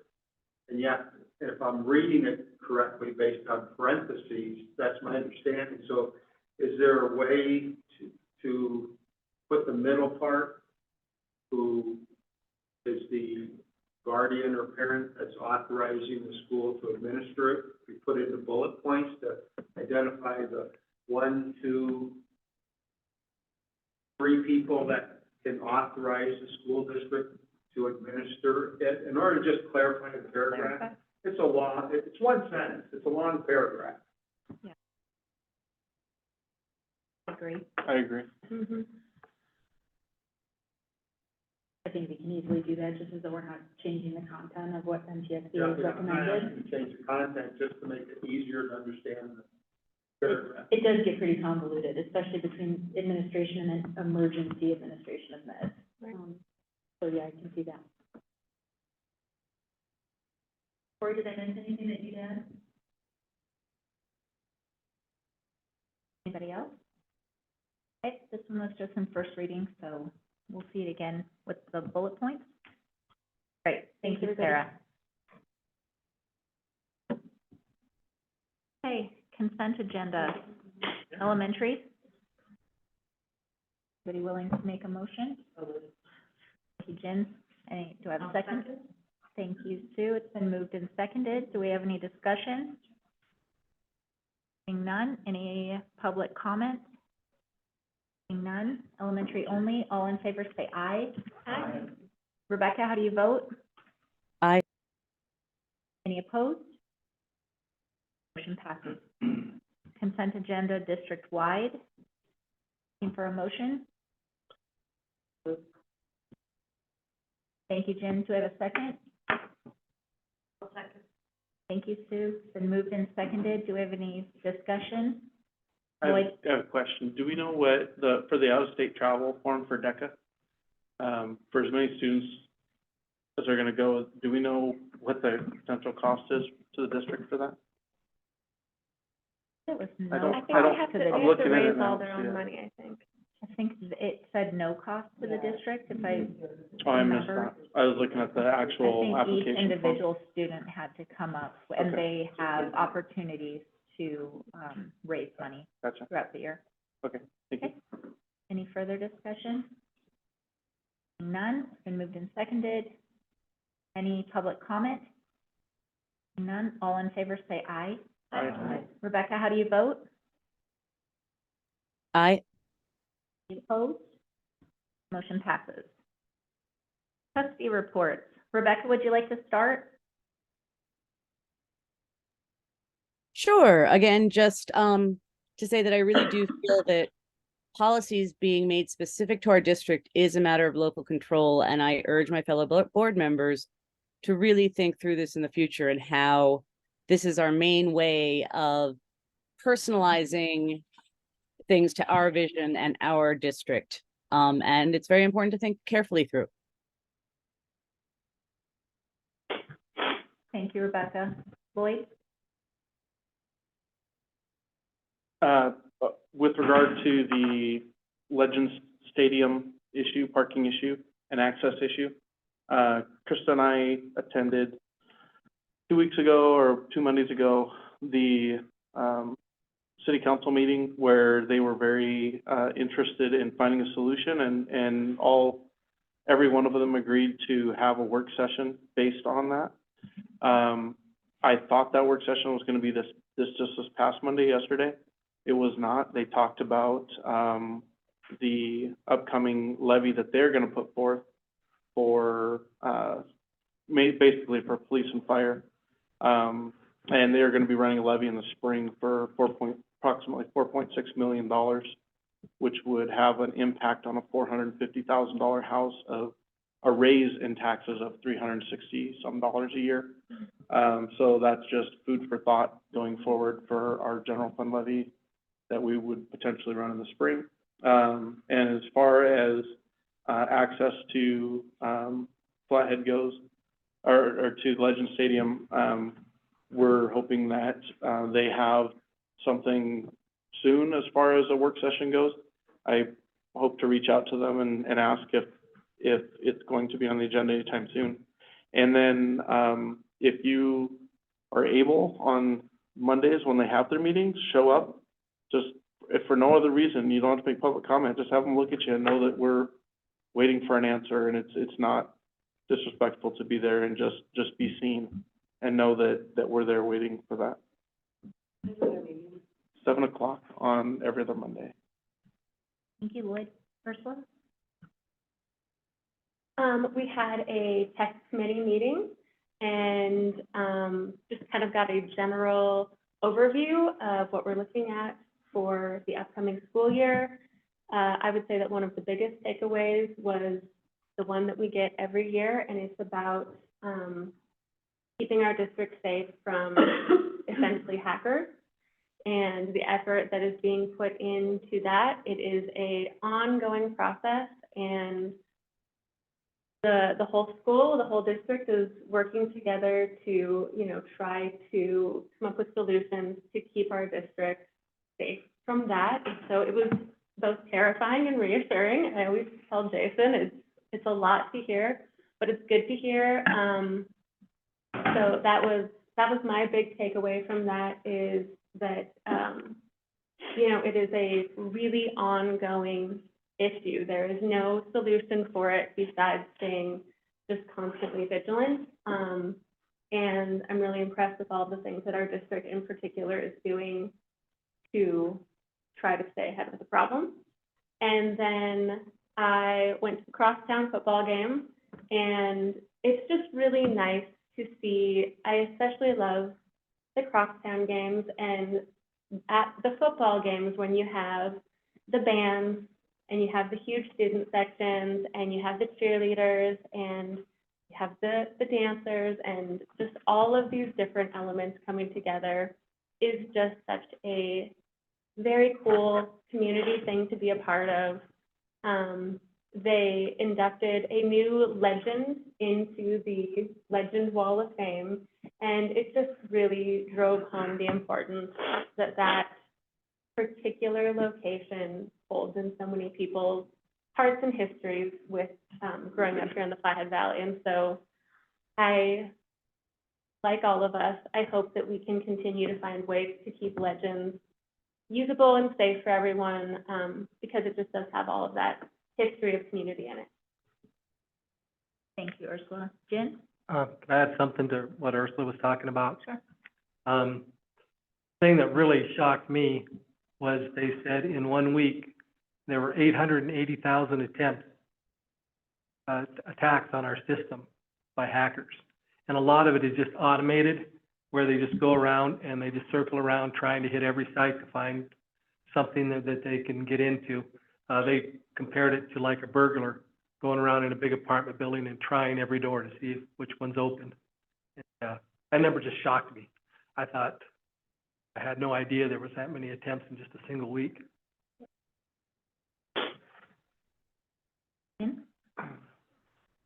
Well, I'm going to talk about the elephant in the room and levies.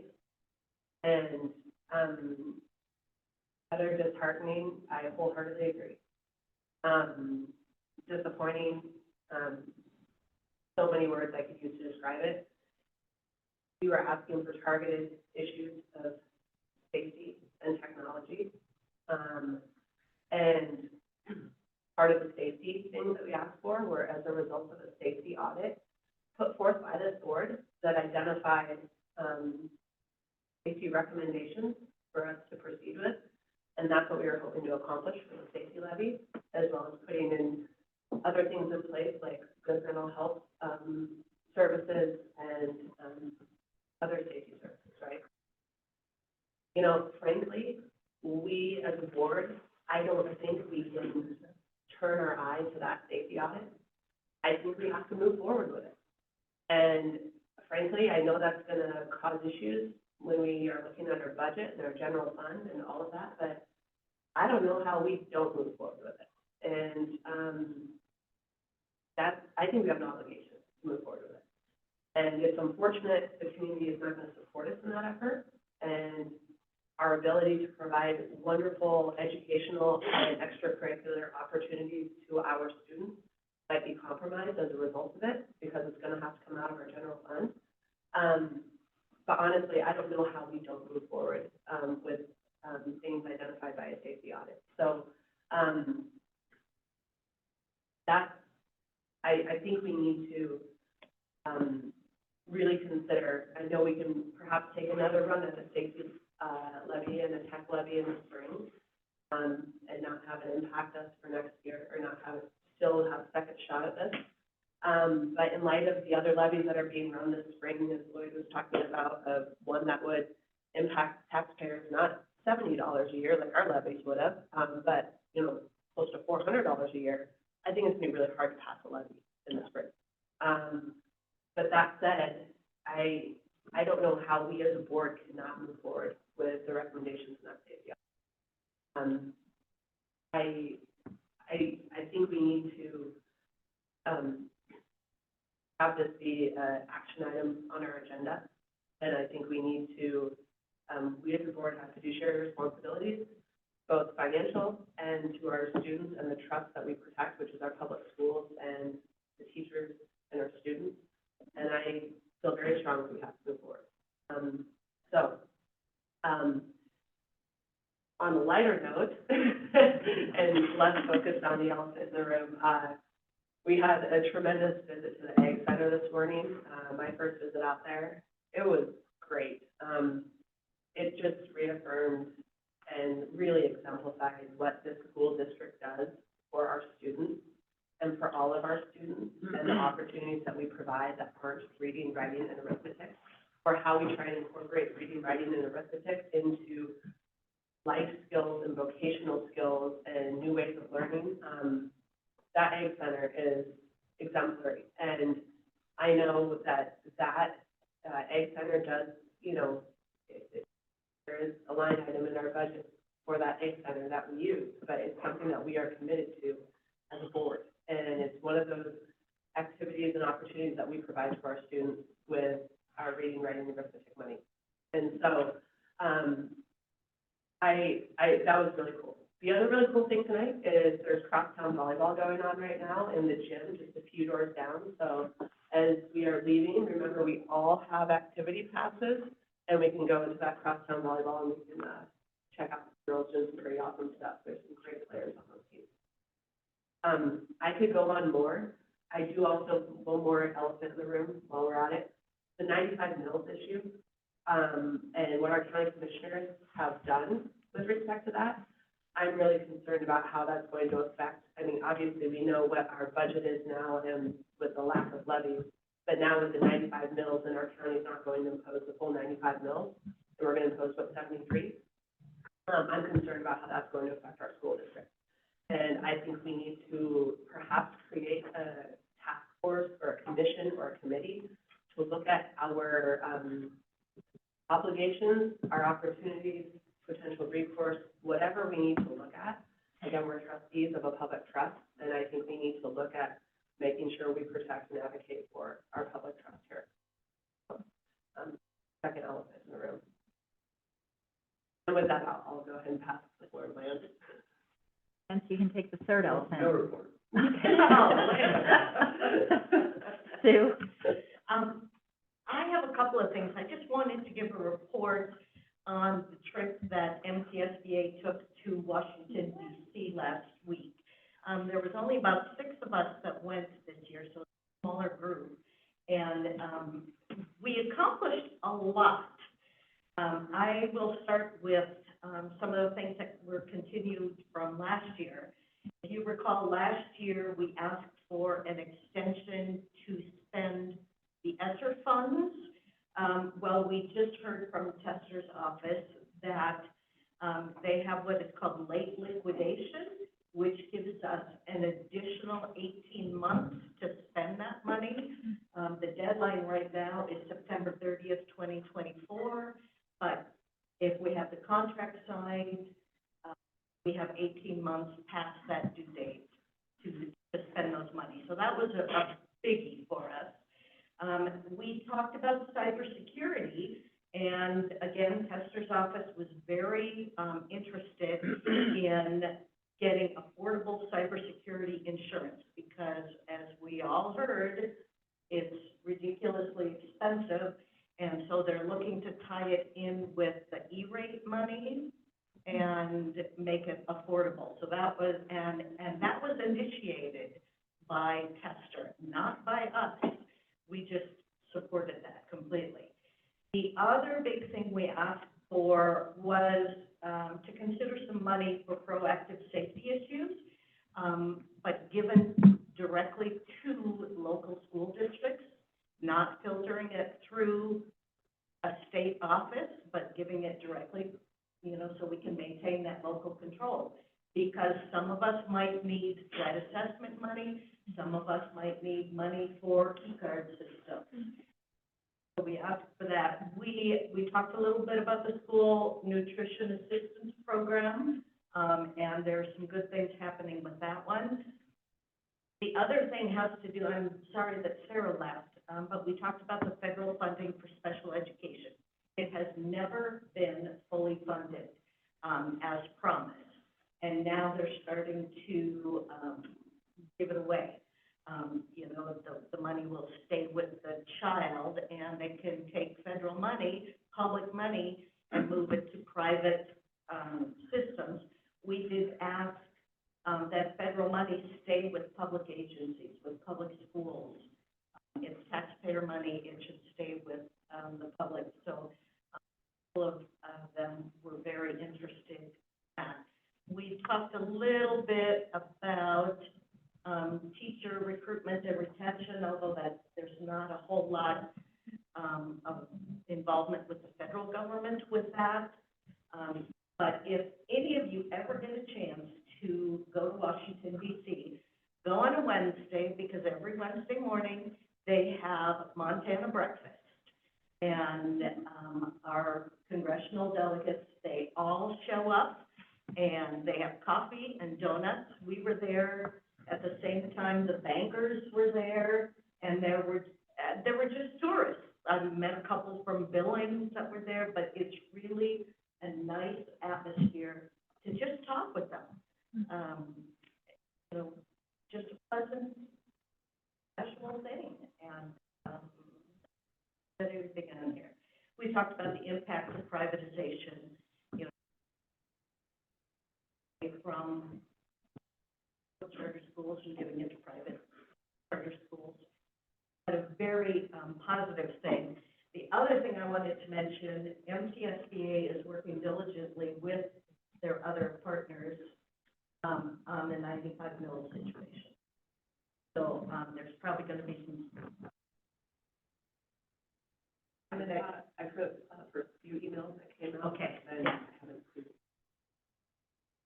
And a lot of filed down in Mississippi. We're working on that one. Thank you for the update. Scott? I just enjoyed the tour down at VOAG as well. It's always fun to go down there and see what those kids are doing and the projects they're working on, and all the animals are still alive. And mooing the The cows. cows, yeah. Mooing at Bryan Bay. So that's it. Thanks, Scott. Jack? No report. Okay, I forgot something, and we don't have a couple of our committee members here that were at the Communications Committee. This group is a great group. If you guys are ever able to come and swing by this committee, we have a lot of fun. That was a very fast meeting, but we got a lot accomplished. We are starting a program where we have a cart that will be loaded with snacks, and we will have 2 schools that we visit each month. We're going to start because the way the months fall, we'll just have one for October. So we will be at Linderman on Monday morning. We have Cowgirl Coffee bringing their van, so we can distribute coffees to our teachers and take our Woot Woot cart that was labeled by our very own here, Liz. Woot Woot. Oh, sorry, Woot Woot wagon. Woot Right. woot. So the wagon will be going door to door and just loving on our teachers. So we can see every single one of them, give them some encouraging words, and let them have some snacks, let them have a coffee. Everything is donated, so nothing's coming out of our funding. But that will start Monday. So if anybody wants to tag on Monday morning, 10 o'clock, Linderman, and then I'll follow up and give everybody the update on what our schools are following that. So it should be a lot of fun, and I'm really excited about it. Okay, trustee reports are done. Let's scoot over to Matt. Would you like to start? Sure. Just a couple things to report. First, I'd like to, just publicly acknowledge Denise and her team for the levy elections. There's a lot of work that goes into running those elections, and the normal workflow that Denise and her team deals with doesn't stop. So in addition to maintaining what they do on a regular day, they also take on levy elections, which is a lot of just processing. I believe that Flathead County is the only county that does not process school elections. And so to put that on our team on an already tight basis is just pretty impressive to watch them take that on and do their regular job. And while I'm talking about Denise, just recognize her for the work she's done at KPS. She's done an awesome job coming in. If you guys recall, we had that position open for a while. Micah did a great job in holding the ship steady, doing two jobs, but it's impossible to cover all the details when you're doing two jobs. And Denise came in and really cleaned up and got us on track, and has done a lot of really good things to organize the financial status of the district. So her efforts should be recognized and definitely appreciated by me. And I'd echo what Jim said about the levies. You know, those are in a lot of ways a gut punch, and you know, really hard for people that work with the community's most prized possession every day to comprehend and understand when you know, the asks seem reasonable. Of course, we have a skewed perspective because we are caring for kids every day, but when you're talking about a pretty low hierarchy of needs, when you're talking about safety, that's it's pretty tough pill to swallow.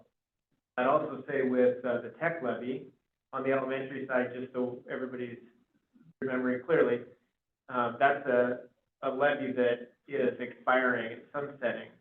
So we have current costs well above $1 million related to technology. We're currently collecting about $1 million, and those dollars will go away. So the things that we talk about with noticing how many accounts are on our system, we will still need to maintain some level of infrastructure with our technology. We'll need to absorb those costs somewhere else. And we're getting close to, specifically in the high school budget, when you get closer to that basic entitlement, those don't include things like the BOAG Center. And so just to be really clear, these failed levies will impact the quality of education and what we are accustomed to providing. And we have a lot of work to do to wrap around what it looks like moving forward with very significant deficits.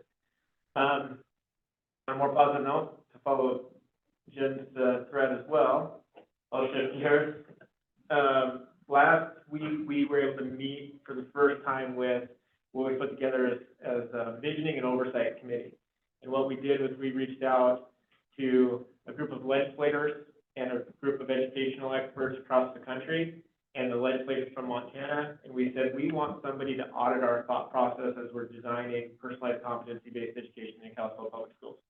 So we have this group that is studying this, developing it, and then working with staff, but we wanted a group that was overseeing our work to make sure we were on the right page. And it was just a really validating meeting to have the legislators in the room that had proposed and written the bills that we are now using for transformational learning, and to hear them validate our work and be very encouraged by the work we're doing It couldn't have been a better meeting. It did provide us some good clarity. They, had some really helpful suggestions. But more than anything, just made sure that it just validated the work we're on. So, that works moving along. We have our second meeting tomorrow, actually, with that. We have preliminary A and B numbers in. I say preliminary because we're just validating numbers up to today, but it looks like we're down in the elementary 36 students, we're down in the middle school 21 students, and up in the high school 13 students. Again, you know, we all know that that has budget ramifications. We haven't had time to study and see where that's coming from. It's interesting when we look at long-range facility planning, and the numbers are through the roof for the Flathead Valley. In this shorter term, we're just not seeing that, and we'll have some thoughts on why that is, but I think we need to study it and get a clearer picture on if this is a short-term or more long-term trend, and if the things what we're currently doing, that might be impacting some of that enrollment. The most widely common thought is the housing prices within Kalispell City, growth in the high school district, not in the elementary district, and that correlates with the housing prices. Thank you, Matt. Randy? Yeah, again, MCEL, we're confirming our final number of rooms tomorrow. So if anybody has been thinking about it during the meeting and they've decided they want to go, have to let us know tonight. The second thing is Heritage Days. I attended that Friday. I was really impressed. Very interesting to see a group of first graders be run through a chute and be inoculated, ear tagged, and branded. So it was a really good event to see, and what goes on with that and all the planning. And of course, the high school students pretty much turn it over to the high school students. Of course, they give them parameters, and then they plan and carry out the entire thing. So I thought that was a great experience. We've submitted several grants that were due September 30th. The ESEA grant, which is the title grant, math grants, some other grants that we've been working on, so we got those in. Thursday, we're having a meeting about ESSER funding and planning the budget for that, and then follow through on that. Again, I was with Matt and Pete when they set up the PCBE meetings. I went to that meeting, was really impressed with how that meeting went, and also the people that were involved. Lou Jones is pretty much the father of the current system we use for school funding in the state of Montana. Was there, and he had a lot of good information, and was actually really excited to see what we were doing here. So I thought that was really impressive. We are getting the accreditation standards. There's a workshop tomorrow presented by Sam. There's also another workshop that is going to be presented at MCEL, and I'll be attending both those, be taking that on as we move forward with the new accreditation process. I also attended the crosstown volleyball. I went to the crosstown football, and again, just really impressed. I mean, the students, they have a lot of spirit, and you know, and being in some school districts where games are slightly attended and things like that, and you don't see student spirit, it was just amazing to see it here, and they really make those bleachers rock when they get going. And then shooting sports, I don't know if you heard, we had to suspend all of our shooting sports, which actually we only have one, it's just archery, because the new the safe school funding was tied to the fact that they couldn't do anything like shooting sports in schools anymore. John Tester actually sponsored a bill clarifying that those would be allowed in school districts. And so then that was signed by the president on Saturday. And so yesterday and today we notified the schools that they can start giving archery again. There was also a real gray area as to whether we would even be allowed to give our facility to people that present like hunter safety and other things like that. But now, hopefully that's all cleared up with this bill. Again, the business manager, the short time that I've worked with Denise, I've been really impressed. Sorry to see her go.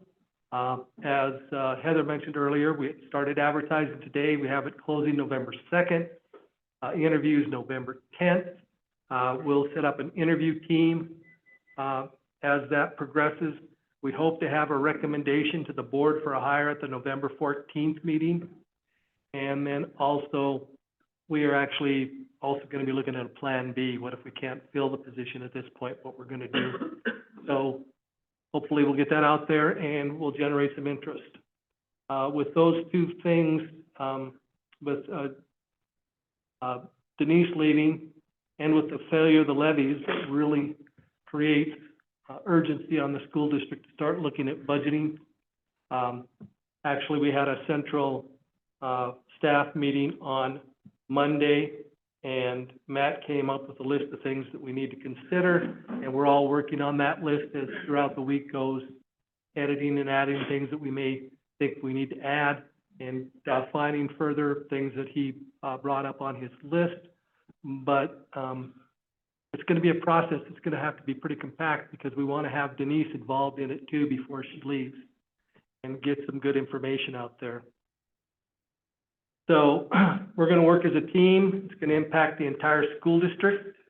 Of course, there's a short turnaround with her leaving, but we want to involve our office staff, our unions, our building administrators, of course, the board, and the unions, and try to get some working groups together to look at this. Some of the things we have to consider, and this is a floating list, not all inclusive. And so basically what we're doing, first of all, the first thing we have to look at is bringing back positions. I was here when the librarians came and their supporters, and we're talking about the fact that we had eliminated some positions. Short-term people had gone out for various reasons for this year and would be back next year. So we have to look at those positions that we're bringing back. We have to look at ESSER and what's that going to do to the school district in 2024, where we are using those funds, how we replace those funds or eliminate the use of those. We have to look at the 23-24 deficit. We actually did some work with, last year you did some work with coming up with some additional money to put in there through the interlocal agreement. Have to look at that again and how that's going to affect the school district.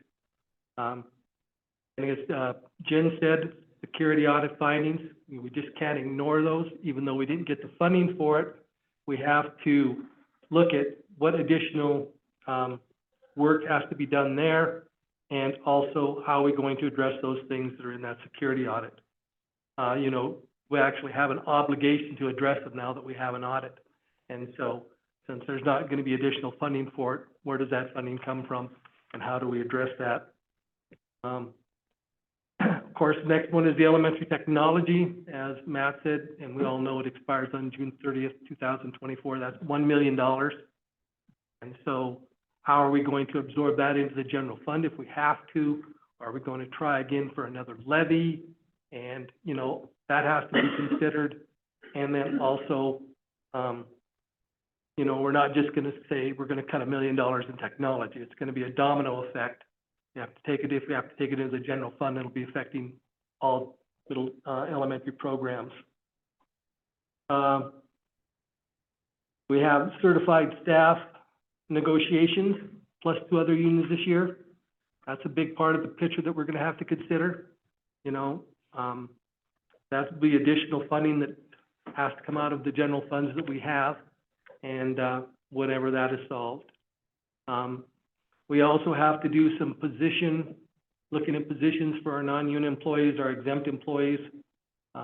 What are we going to do there? How are we going to look at those positions and see if we have the right number of positions we need? For example, Denise, she has a pretty small staff compared to the other AA districts.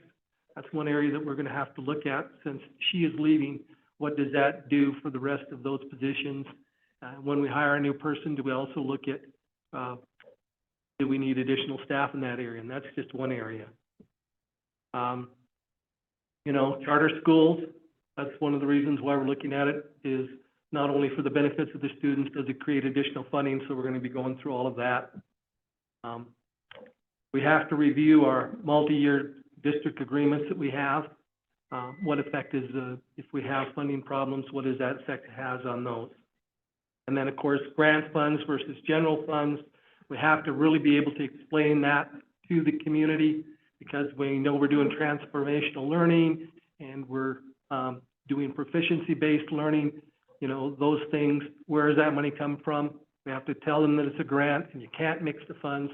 And then, of course, the larger explanation of, well, you can't use transportation funds to pay for teachers. You know, make sure that everybody understands that. And school funding is really complicated, so we're gonna have to come across with some good messaging in that area. Then we're gonna have to decide, obviously, we're gonna run levies in the spring, and if we do, what levies are we gonna run? And then, of course, A and B is down this fall. Basically, the way it works with A and B is you have 2 A and B accounts a year. Probably heard this before. There's one in October and one in February. And so then they take those total number of students and they divide it by 2, and that's your A and B count. So if our A and B is down, how's that's gonna affect it? Because you have 2 ways you can collect A and B.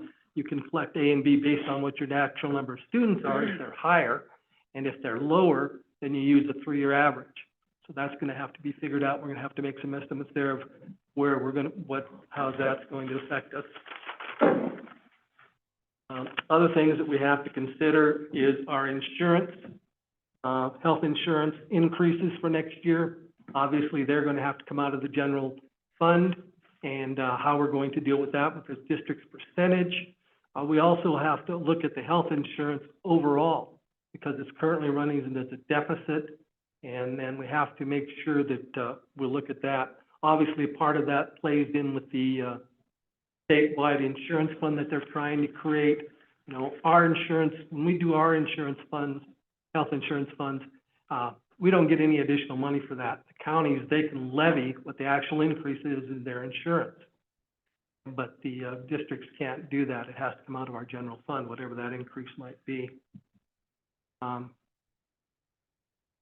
So our general idea is we're having a meeting on this next Monday. We're going to spend the whole meeting, the central office staff, working through these issues, looking at them, and trying to come up with a way to address them. Obviously, it's going to be involving, like I said, there's some focus groups that can deal on specific issues. There's decisions that the central admin team can make working together.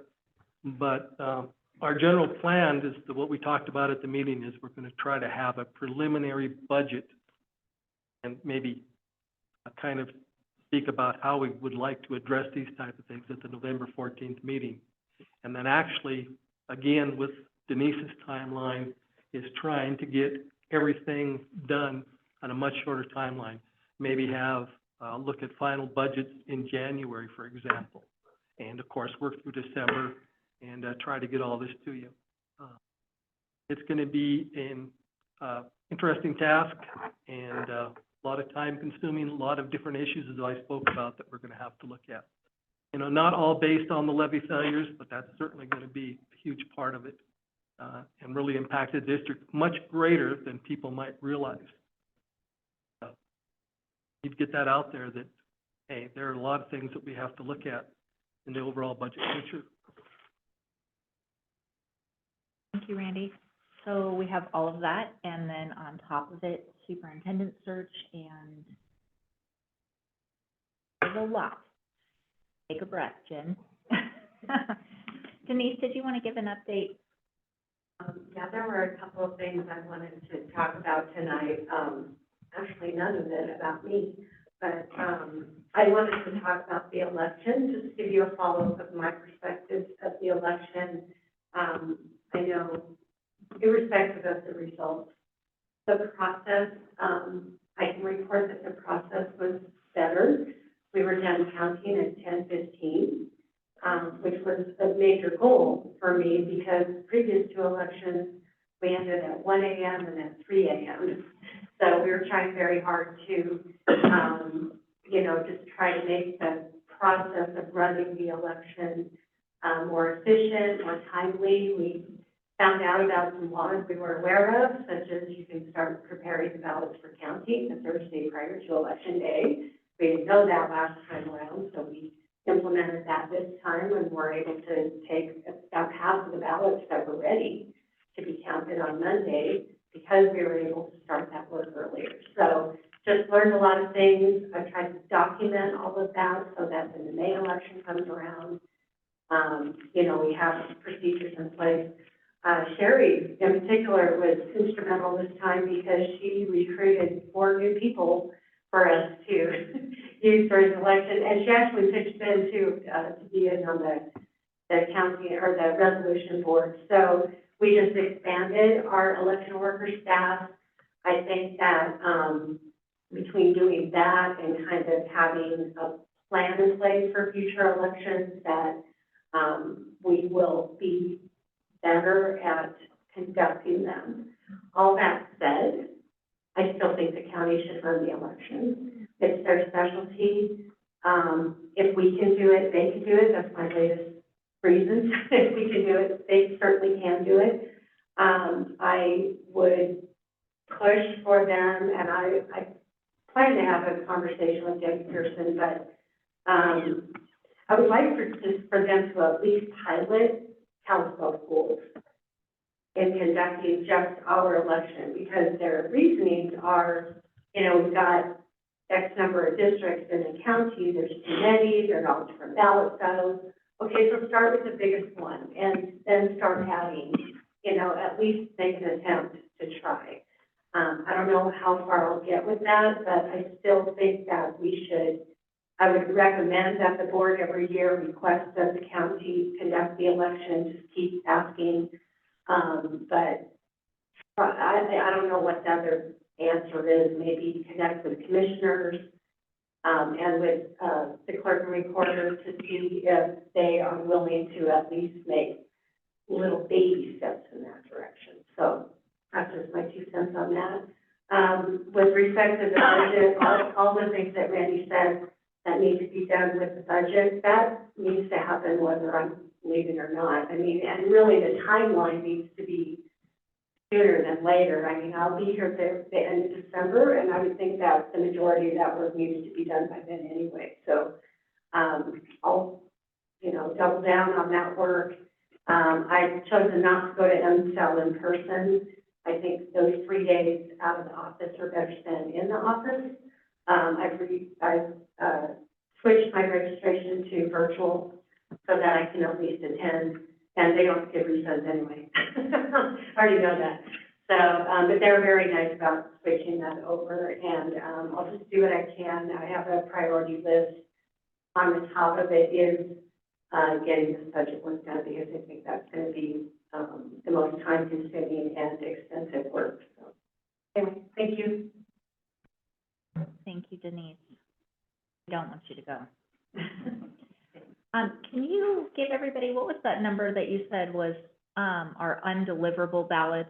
How many were there? So, yeah, an issue that came up in this election that